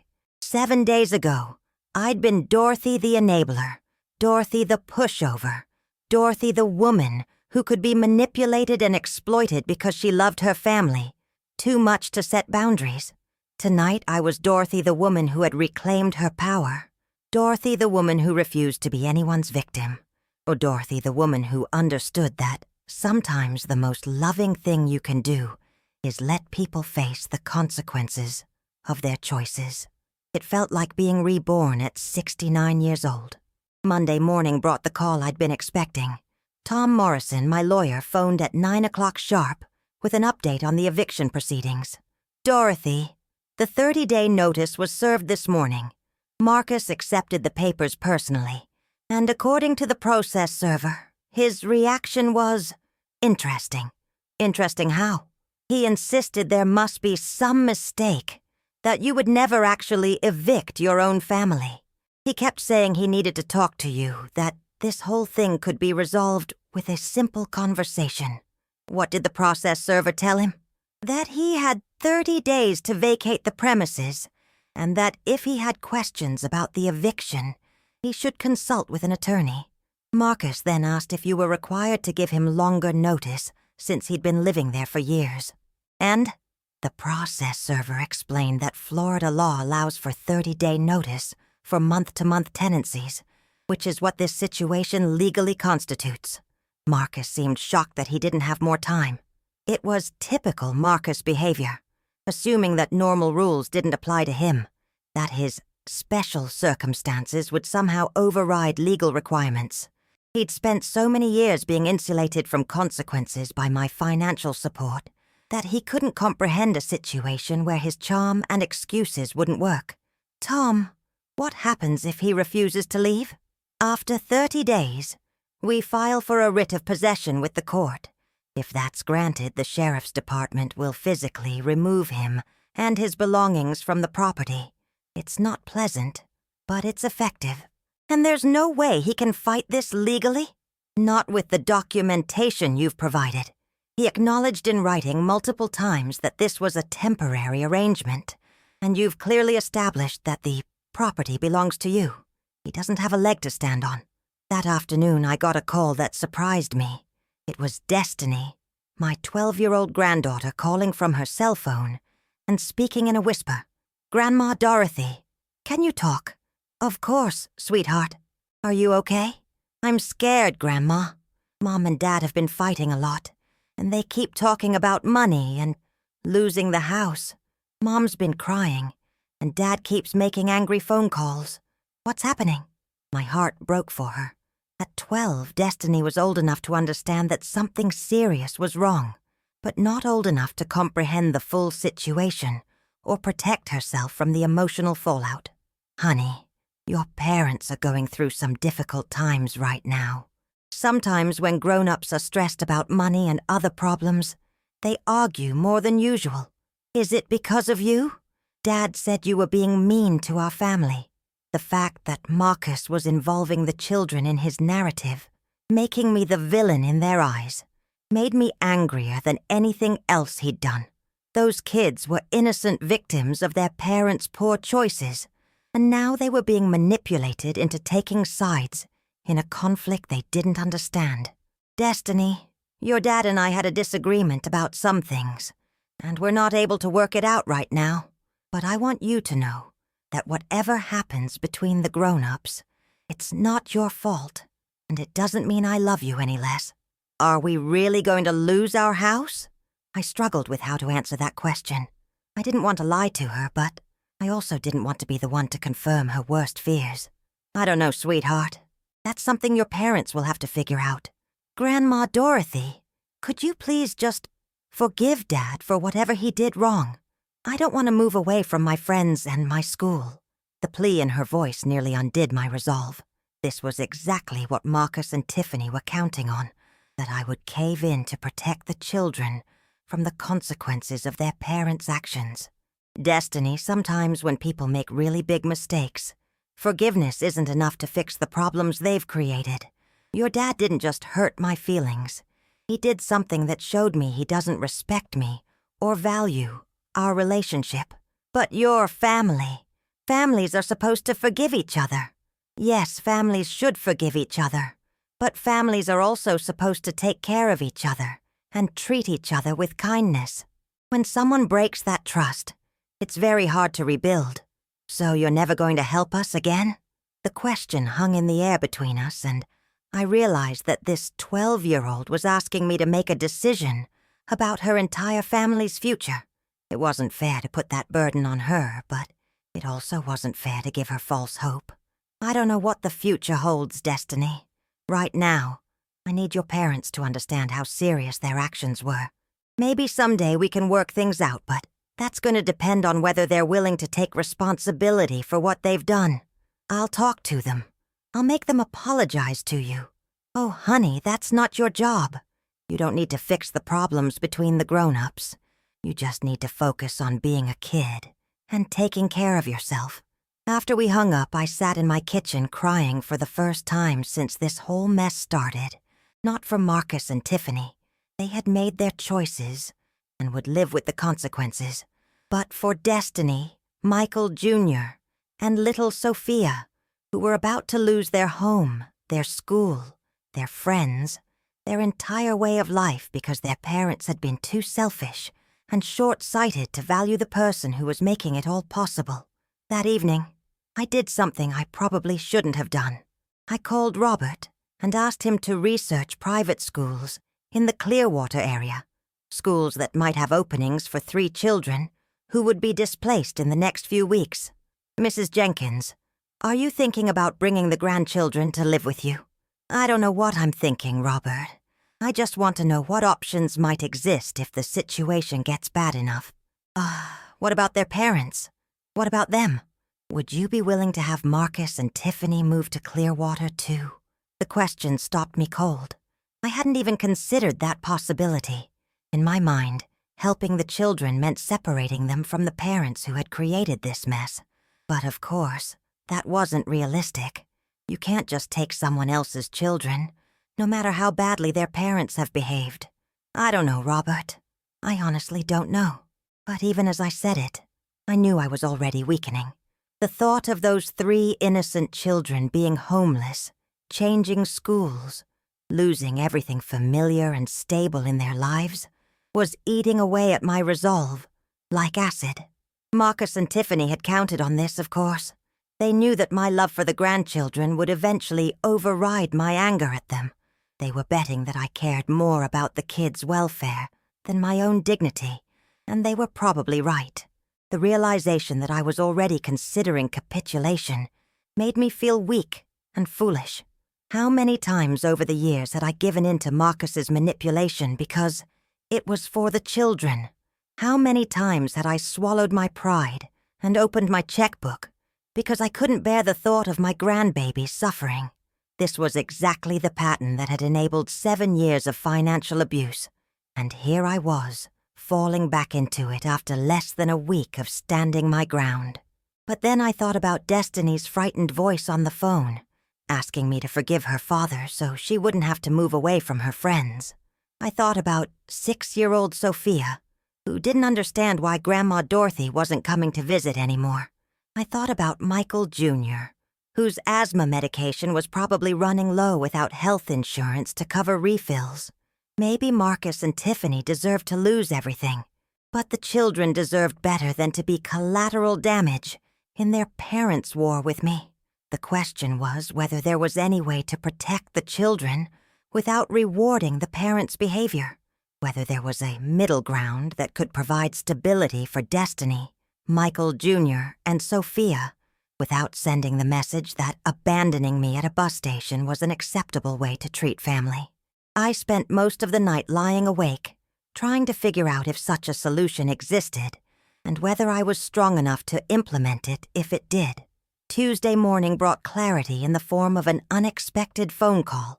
It was the school principal from Destiny's middle school, a woman named Mrs. Patterson, who had apparently gotten my contact information from the emergency forms I'd filled out years ago when I was designated as an alternate pickup person for the children. Mrs. Jenkins, I hope you don't mind me calling, but I'm concerned about Destiny. Her behavior has changed dramatically over the past few days, and when I spoke with her mother yesterday, Mrs. Brooks seemed evasive about the family situation. What kind of behavior changes are you seeing? Destiny's always been an excellent student, but she's missed several assignments this week and seems distracted in class. Yesterday she fell asleep during math, which is very unlike her. When I asked if everything was okay at home, she started crying and asked if there was somewhere she could go if her family lost their house. The image of my granddaughter crying at school, worried about becoming homeless, made my chest tighten with guilt and anger. Guilt that my actions were contributing to her stress, and anger that Marcus and Tiffany had created a situation where a 12-year-old had to worry about adult problems. Mrs. Patterson, I appreciate you calling, but I'm not sure what I can do to help. There's been some family conflict recently, and I'm not in regular contact with Destiny's parents right now.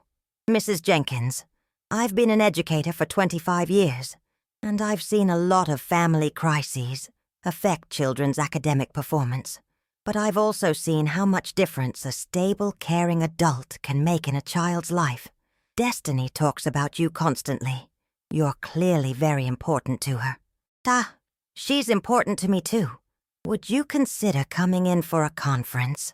Not necessarily with the parents, but just to talk about how we can support Destiny through whatever is happening at home. The request caught me off guard. In all my years of being involved in the grandchildren's lives, I'd never been contacted directly by their schools. Marcus and Tiffany had always handled educational matters, and I'd respected their role as the parents. But if they weren't handling those matters effectively anymore, if their personal crisis was affecting the children's school performance, maybe it was time for me to step up in a different way. Mrs. Patterson, I'd be happy to meet with you, but you should know that Destiny's parents and I are not on good terms right now. They might not appreciate my involvement in school matters. Mrs. Jenkins, my primary concern is Destiny's well-being. If her parents are unable or unwilling to address the issues that are affecting her education, then I need to explore other options for supporting her. We scheduled a meeting for Thursday afternoon, and after I hung up, I realized that I was about to cross a line I'd never crossed before. I was about to become directly involved in my grandchildren's lives in a way that bypassed their parents' authority. Part of me felt guilty about going behind Marcus and Tiffany's backs, but a larger part of me felt that they had forfeited their right to control every aspect of their children's lives when they'd prioritized their own pride over their family's stability. Wednesday brought another development that pushed me further toward direct action. Robert called with news that made my blood boil. Mrs. Jenkins, I just got off the phone with your homeowner's insurance company. Apparently, someone called yesterday claiming to be your son and tried to get information about your policy. What kind of information? The caller wanted to know about the cash value of your home, whether there were any loans against it, and what the process would be for adding someone else to the policy as a beneficiary. The implication was clear. Marcus was exploring whether he could somehow get access to my house or force me to sell it to resume supporting him. He was so desperate to restore his financial situation that he was willing to investigate taking away my home. What did the insurance company tell him? Nothing. They don't give out policy information to anyone who's not listed as an authorized contact. But Mrs. Jenkins, the fact that he made the call suggests he's looking for ways to pressure you financially. Or he's looking for assets he thinks he's entitled to. Either way, it's concerning. I think you should consider putting some additional protections in place. Robert walked me through several steps I could take to protect my assets from any future manipulation attempts. We updated all my account passwords, added security flags to prevent unauthorized access, and created a detailed paper trail documenting Marcus's attempts to access information he wasn't entitled to. Mrs. Jenkins, there's something else we should discuss. If Marcus is this desperate, he might try to claim that you're mentally incompetent in order to challenge your recent financial decisions. The thought hadn't occurred to me, but it made perfect sense. If Marcus could convince a court that I wasn't mentally capable of making sound financial decisions, he might be able to reverse the account closures and eviction proceedings. Is that possible? It's possible to file the paperwork, but it's very difficult to prove without substantial medical evidence. However, the process itself can be disruptive and expensive, even if he ultimately loses. What kind of evidence would I need to protect myself?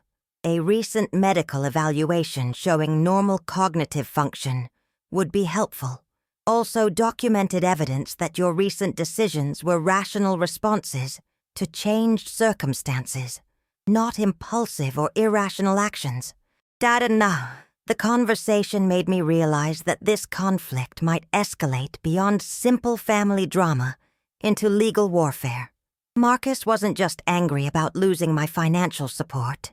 He was looking for ways to regain control over my money, whether I wanted to give it or not. That afternoon, I made an appointment with my doctor for a complete physical and cognitive evaluation. If Marcus wanted to challenge my mental competency, I was going to make damn sure I had the medical documentation to shut him down. Thursday's meeting with Mrs. Patterson was both enlightening and heartbreaking. Destiny's principal was a kind, no-nonsense woman in her 50s who clearly cared deeply about her students' welfare. Mrs. Jenkins, thank you for coming. I know this is an unusual situation, but Destiny's performance has declined so dramatically that I felt we needed to explore every option for helping her. How bad has it gotten? She's missed turning in homework 4 times this week, which is unprecedented for her. She's fallen asleep in class twice, and yesterday she asked the nurse if she could lie down because she had a headache. When the nurse asked about her stress level at home, Destiny broke down completely. Mrs. Patterson showed me samples of Destiny's recent schoolwork. Her normally neat handwriting was sloppy, her math problems were incomplete, and her English essay about my hero, which should have been about a historical figure, was instead a rambling piece about how she wished she could fix her family's problems. Has she said anything specific about what's happening at home? She's mentioned that her parents are fighting about money, that they might have to move, and that her grandmother is mad at her dad. She seems to blame herself for not being able to make the adults get along. The guilt hit me like a physical blow. I'd been so focused on punishing Marcus and Tiffany for their betrayal that I hadn't fully considered how their children would interpret the situation. In Destiny's 12-year-old mind, the family crisis was somehow her fault, her responsibility to fix. Mrs. Patterson, what can I do to help her? Well, that depends on what you're willing and able to commit to. If you're planning to reconcile with her parents, then the best thing might be to reassure her that the family problems are temporary. But if this conflict is going to continue, then we need to help her develop coping strategies for a long-term, difficult situation. And if the family becomes homeless, if they lose their current living situation, then we need to make sure Destiny knows she has stable adults in her life who will look out for her, regardless of what happens with housing or family dynamics. Mrs. Patterson leaned forward across her desk, studying my face with the intensity of someone who was used to reading between the lines of family dysfunction. Mrs. Jenkins, I'm going to ask you a direct question, and I hope you'll give me a direct answer. Do you believe these children are safe with their parents? The question stopped me cold. I'd been thinking about Marcus and Tiffany as selfish and manipulative, but I hadn't considered whether their behavior rose to the level of endangering their children. I don't think they would physically harm the kids, if that's what you're asking. Physical harm isn't the only kind of harm, Mrs. Jenkins. Children can be severely damaged by emotional instability, financial chaos, and adult conflicts that they're forced to witness or mediate. What are you suggesting? I'm suggesting that if these children's home situation continues to deteriorate, there may come a point where intervention is necessary. And if that happens, having a stable family member who's willing to advocate for them could make all the difference. Mrs. Patterson was essentially asking if I would be willing to take custody of my grandchildren if their parents' situation became untenable. It was a conversation I'd never expected to have, a responsibility I'd never imagined taking on. I need time to think about this, I said finally. Of course. But Mrs. Jenkins, please don't take too much time. These children are struggling right now, and they need to know that someone in their family is looking out for their best interests. I left that meeting with my head spinning and my heart aching. The situation had evolved far beyond a simple conflict between adults. It was now affecting innocent children in ways that could have long-term consequences for their emotional and educational development. The question I faced was whether I was willing to let my anger at Marcus and Tiffany hurt my grandchildren, or whether I was strong enough to find a solution that protected the kids while still holding their parents accountable. That evening I made a decision that would change everything once again. I called Robert and asked him to schedule an emergency meeting for the next morning.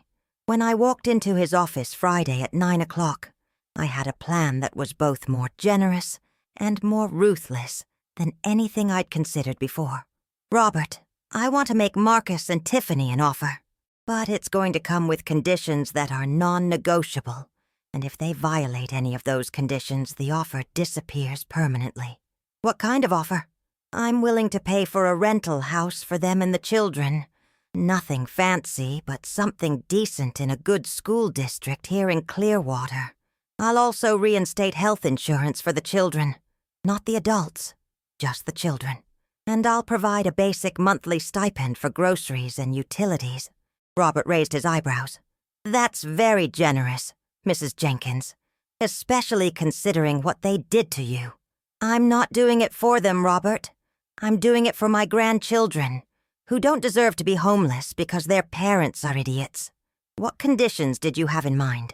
First, they moved to Clearwater immediately.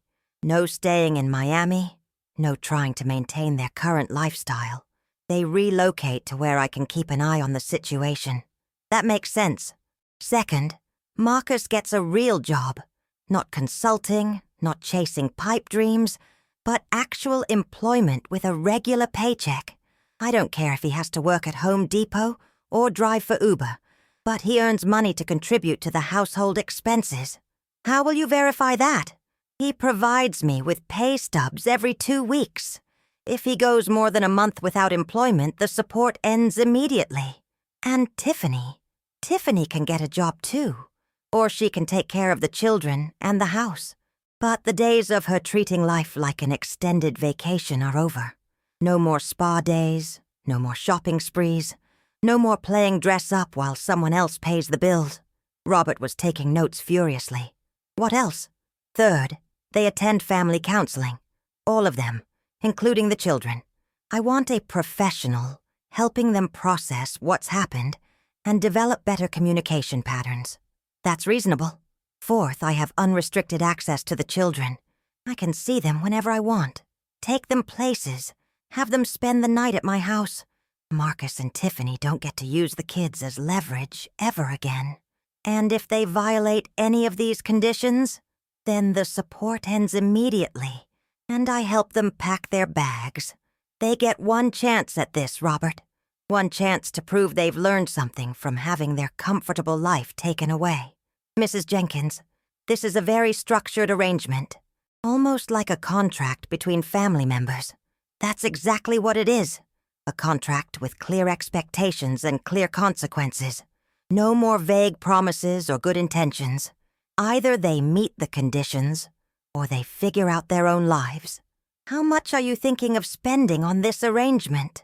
I'd been calculating numbers all night. $1,500 a month for rent, $300 for utilities, $500 for groceries, and whatever health insurance costs for 3 children. Maybe $2,500 a month total, plus the initial costs of moving and setting them up. That's significantly less than you were paying before. It's enough to keep the children stable and safe. It's not enough to maintain the lifestyle Marcus and Tiffany think they deserve.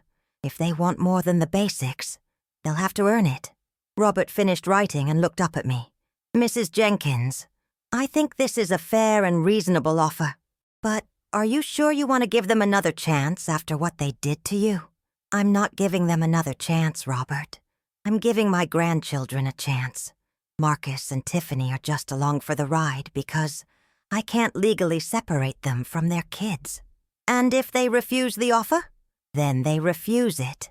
And I sleep well at night knowing I tried to protect the children without rewarding the parents' behavior. How do you want to present this to them? I want you to draft a formal agreement with all the conditions spelled out in legal language. Then I want you to call Marcus and tell him he has 48 hours to accept or reject the terms.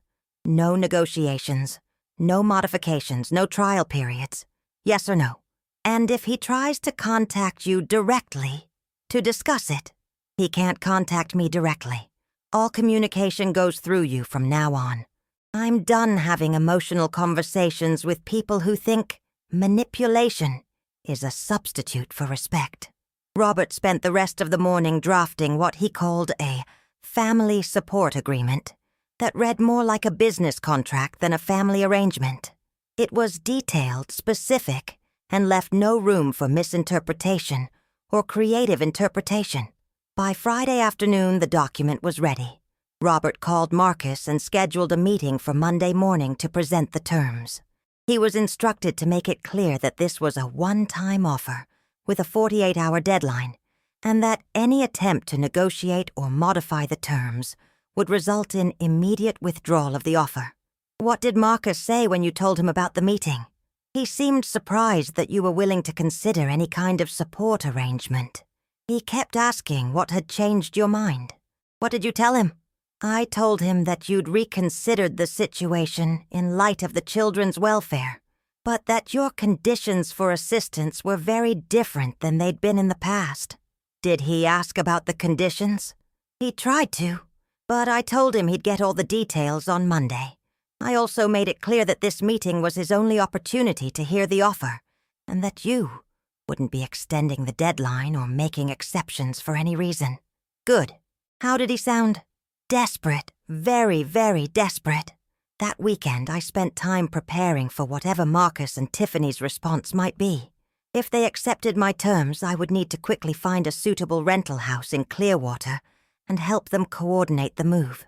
If they rejected the terms, I would need to be emotionally prepared to watch my grandchildren lose their home and possibly their stability.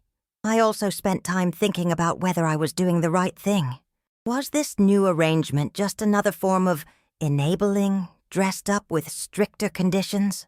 Was I rewarding Marcus and Tiffany's bad behavior by offering them a lifeline after they'd abandoned me? But every time I started to second-guess myself, I thought about Destiny falling asleep in math class because she was losing sleep over adult problems. I thought about Michael Jr. potentially having an asthma attack without health insurance to cover his medication. I thought about little Sophia having to change schools and leave all her friends because her parents had been too selfish to maintain the relationship with the person supporting them. The children didn't deserve to suffer because their parents were idiots. And if giving Marcus and Tiffany a highly structured, closely monitored second chance was the only way to protect those kids, then that's what I would do. But it would be the last chance they ever got from me. The contract I was offering would make that crystal clear. A Sunday evening, I got a call that I wasn't expecting. It was my son David calling from Oregon, and he sounded uncomfortable. Mom, Marcus called me this weekend. He said you might be willing to work something out with them, but that it involves them moving to Florida and you controlling every aspect of their lives. I could hear the doubt in David's voice. He was trying to figure out whether Marcus was telling him the truth or spinning another manipulative narrative. David, Marcus abandoned me at a bus station, in the middle of nowhere after stealing my phone and wallet. Given that level of betrayal, I think any assistance I'm willing to provide is more generous than they deserve. He said that was all a misunderstanding, that you got sick and decided to take the bus instead of finishing the car ride with him. Your brother is a liar, David. He's been lying about this situation since it happened, and he's apparently willing to lie to his own siblings to get sympathy and support. There was a pause, and I could hear David processing this information. Mom, what really happened that day? I gave David the same detailed account I'd given Patricia and Rebecca. When I finished, he was quiet for a long moment. Jesus, Mom, that's not a misunderstanding. That's abandonment and theft. Now you know why I cut off his financial support. But you're willing to help them again? I'm willing to help my grandchildren. Marcus and Tiffany are just part of the package I have to accept if I want to make sure those kids are safe and stable. What happens if they screw this up too? Then they're on their own permanently, and I'll explore other options for staying involved in the children's lives. Other options like what? Like custody, if it comes to that. David was quiet again, and when he spoke, his voice was serious. Mom, I support whatever decision you make, but I want you to promise me something. What's that? Promise me you won't let Marcus manipulate you again. This contract you're offering sounds fair and reasonable, but if he violates it, don't give him a third chance. Some people have to learn the hard way that actions have consequences. I promise, David. I'm done being anyone's doormat. Good. And Mom, I'm proud of you for standing up for yourself. It took a lot of courage to do what you did, and it's taking even more courage to find a way to help the kids without rewarding Marcus and Tiffany's behavior. After I hung up, I realized that having my other children's support and understanding made me feel stronger and more confident about the path I was choosing. I wasn't destroying family relationships by holding Marcus accountable. I was protecting the healthy relationships from the toxic one. Tomorrow, Marcus would have to decide whether his pride was more important than his children's welfare. I had a feeling I knew what he would choose, but I was prepared for either outcome. The old Dorothy would have been anxious and worried about his decision. The new Dorothy was simply curious to see whether he'd learned anything from losing everything. Monday morning arrived with the kind of crisp clarity that only comes after making peace with difficult decisions. I woke up early, made myself a proper breakfast, and spent some time in my garden before Robert called to update me on the meeting. "Mrs. Jenkins, they're here, both of them. They look like people who haven't been sleeping much. How do they seem? Angry? Desperate? Resigned? Tiffany looks like she's been crying. Marcus looks like he's trying to maintain his dignity, but he's clearly shaken. They're both very quiet, very subdued. Good. Present the terms exactly as we discussed, and don't let them turn it into a negotiation." "Understood. I'll call you when we're finished." The next 2 hours felt like the longest of my life. I tried to distract myself with housework and phone calls to my other children, but my mind kept drifting back to that conference room, where the future of my relationship with my grandchildren was being decided. At 11:30, my phone rang.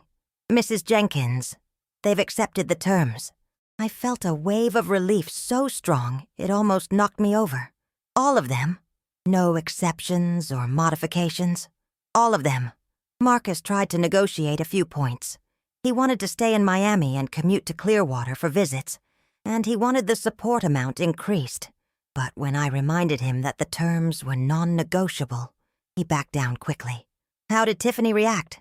She didn't say much during the presentation, but when Marcus started trying to negotiate, she cut him off. She said they couldn't afford to lose this opportunity over pride. Smart woman, when she wants to be.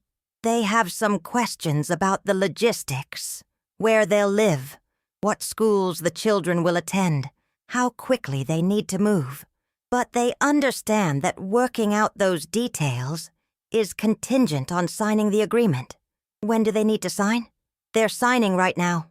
I have the documents ready, and I've explained that the 48-hour deadline applies to acceptance and signature, not just verbal agreement.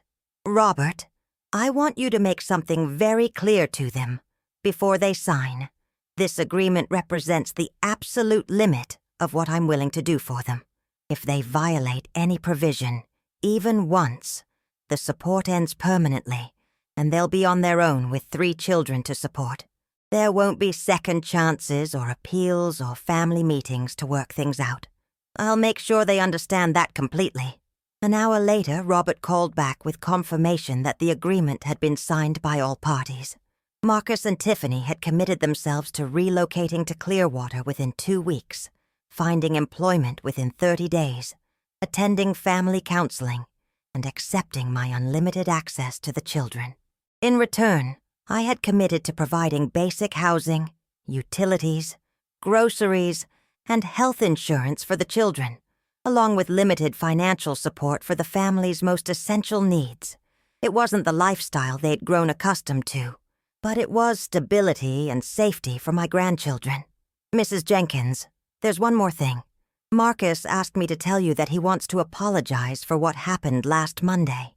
He says he realizes now that it was wrong, and he hopes you'll give him a chance to prove he's learned from his mistakes." "What did you tell him?" "I told him that apologies are meaningless without changed behavior, and that the agreement he just signed represents his chance to prove his words with actions." "Perfect. When do they need to be out of the Miami condo?" "The original eviction notice still stands, so they have about 2 weeks. That should be enough time to find them housing here and coordinate the move. And their possessions, the furniture and everything else in that condo belongs to me, since I paid for most of it." The agreement specifies that they can take their personal belongings and any furniture that was purchased before you started supporting them. Everything else remains your property, to be disposed of as you see fit. That meant Marcus and Tiffany would be starting over with very little, which was probably appropriate given the circumstances. They'd lived for years surrounded by luxuries they couldn't afford, supported by money they hadn't earned. Now they'd get a chance to build something real and sustainable, or they'd fail and face the consequences of that failure. The rest of Monday was spent on practical matters. I called a real estate agent to help find a suitable rental house in Clearwater, something with 3 bedrooms, a decent school district, and rent that fell within my budget for their support. I called the children's current school to find out what records would need to be transferred. I researched family counselors who specialized in financial stress and parent-child relationships. By evening, I had a plan in place to help Marcus, Tiffany, and the children relocate to Clearwater within 2 weeks. It was more work than I'd done for anyone else in years, but it felt different this time. Instead of enabling bad behavior, I was creating structure and accountability. Instead of giving without limits, I was providing support with clear boundaries and expectations. Tuesday brought the first test of whether Marcus and Tiffany were serious about meeting their new obligations. Marcus called Robert to report that he'd already applied for 3 jobs in the Clearwater area, 2 retail positions and 1 warehouse job, and had interviews scheduled for the end of the week. He seemed surprised when I told him you'd want documentation of his job search efforts, Robert said, like he hadn't realized you'd be monitoring his compliance with the agreement that closely. Did he object? He started to, but then he stopped himself. I think reality is starting to sink in for him. Good. What about housing? I found 2 possibilities that might work. A 3-bedroom ranch house about 10 minutes from your place, and a slightly larger house that's further out but has a better school district. Both are within your budget range. Let's look at the one with the better schools. The children have been through enough disruption already. Wednesday afternoon, I did something I hadn't done in over a week. I called the Miami house and spoke directly to my grandchildren. Tiffany answered the phone, and her voice was subdued but polite. Dorothy, thank you for calling. The kids have been hoping to hear from you. How are they handling the news about moving? Better than I expected, honestly. Destiny's actually excited about getting to live closer to you, and Michael Jr. keeps asking if your new house will have a pool. What about Sophia? She's sad about leaving her friends, but she's young enough that I think she'll adjust quickly, and she's thrilled about the idea of having sleepovers with you whenever she wants. For the first time since this nightmare began, Tiffany sounded like a normal mother talking about her children's welfare, rather than a manipulative woman working an angle. Maybe the shock of losing everything had given her some perspective on what really mattered. Can I talk to them? Of course. Destiny's doing homework, but I'll get her. Destiny came to the phone sounding more like her old self than she had in weeks. Grandma Dorothy, Mom and Dad said we're moving to Clearwater and I'll get to see you all the time. That's right, sweetheart. How do you feel about that? I'm excited but also nervous. Will I make friends at a new school? Will the teachers be nice? You're a wonderful, smart, kind girl, Destiny. Any school would be lucky to have you, and any kid would be lucky to be your friend. Will you help me with my homework when I'm having trouble? Every single day, if you want me to. And will you teach me how to cook those biscuits you make? Mom never learned how. I had to smile at that. Tiffany had never shown any interest in learning to cook anything more complicated than instant oatmeal. I'll teach you to cook anything you want to learn, honey. I talked to Michael Jr. next, who was full of questions about whether there were parks near my house where he could play soccer, and whether I had video games he could play when he visited. Then little Sophia got on the phone, chattering about how she was going to help me take care of my cats and whether I would read her stories every night. Talking to them reminded me why I was doing all of this. These weren't just theoretical grandchildren whose lives I was trying to protect. They were real kids with real fears, and real excitement about the future. They deserved stability and love and the chance to build relationships with family members who actually cared about their well-being. After I hung up, I realized that for the first time since the bus station incident, I felt genuinely hopeful about the future.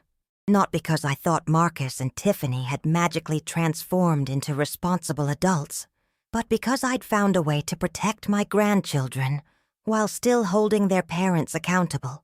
Thursday brought news that Marcus had been offered one of the jobs he'd interviewed for, a position at a home improvement store that would pay $12 an hour plus commission. It wasn't much, but it was honest work that would contribute to the household expenses and give him some dignity back. He seemed almost surprised that someone would hire him, Robert told me, like he'd forgotten what it felt like to be valued for his work, rather than his charm. $12 an hour is better than $0 an hour, which is what his consulting business was generating. He starts Monday, which works out perfectly with their moving timeline. Friday, I drove over to look at the house Robert had found for them. It was a modest 3-bedroom ranch in a neighborhood full of families with children. The schools were good, there was a park within walking distance, and the house itself was clean and well-maintained. Nothing fancy, but comfortable and safe. As I walked through the empty rooms, I found myself imagining my grandchildren living there, Destiny doing homework at the kitchen table, Michael Jr. playing in the backyard, Sophia having sleepovers with me just 10 minutes away. It felt right in a way that their Miami lifestyle never had. The house represented something their Miami condo never could, a life built on realistic expectations rather than unsustainable fantasies. Marcus would come home tired from his retail job, but he'd come home to a family he was actually supporting with his own labor. Tiffany would have to manage a household on a tight budget, but it would be a budget based on real income rather than someone else's generosity. It wouldn't be glamorous, but it would be honest. And maybe, for the first time in years, my grandchildren would see their parents working toward something they'd earned, rather than simply enjoying what someone else had provided. I signed the lease that afternoon, with the understanding that Marcus and Tiffany would take over the payments as soon as Marcus received his first paycheck. It was another test of their commitment to independence. They'd have to prove they could manage the rent on their own within 6 weeks, or the agreement would be voided. Saturday, I spent the day shopping for basic household items the family would need to get started in their new life. Sheets and towels, cleaning supplies, a few pots and pans, some basic groceries to get them through their first week. Nothing elaborate, just the essentials needed to make an empty house into a functioning home. As I pushed my cart through Target, picking out practical items instead of luxury goods, I realized how much my own priorities had changed over the past 2 weeks. I was no longer thinking about how to make Marcus and Tiffany happy or comfortable. I was thinking about how to provide my grandchildren with stability while teaching their parents the value of earning what they received. It felt like the difference between enabling addiction and supporting recovery. Uncomfortable sometimes, but ultimately much healthier for everyone involved. Sunday evening, I got a call from Marcus. It was the first time we'd spoken directly since that horrible day at the bus station, and I wasn't sure what to expect. "Mama, I want to thank you for giving us this chance. I know we don't deserve it after what we did." His voice was different than I'd heard it in years. Humbler, more genuine, without the calculating charm that usually characterized his conversations with me. "You're right, Marcus. You don't deserve it. I'm doing this for my grandchildren, not for you. I understand that, and I want you to know that I'm going to do everything I can to prove that we can make this work. I'm going to work hard at this job, and I'm going to be a better father and husband." "Marcus, I don't want to hear promises. I've heard too many promises from you over the years. I want to see actions." "You will, Mama. I swear you will." "And Marcus, I want you to understand something very clearly. What happened at that bus station changed everything between us. I will never trust you the way I used to. I will never give you the benefit of the doubt when there's a question about your motives or your honesty. You burned that bridge, and it can't be rebuilt." There was a long pause, and when he spoke again, his voice was thick with emotion. "I know, Mama. I know I destroyed something that can't be fixed. But I hope maybe, someday, we can build something new, something better. Maybe we can, Marcus. But that's going to depend entirely on your choices going forward. Not your words, not your intentions, but your actual choices every single day. I understand. I hope you do, son. I really hope you do." After we hung up, I sat in my living room thinking about how much had changed in just 2 weeks.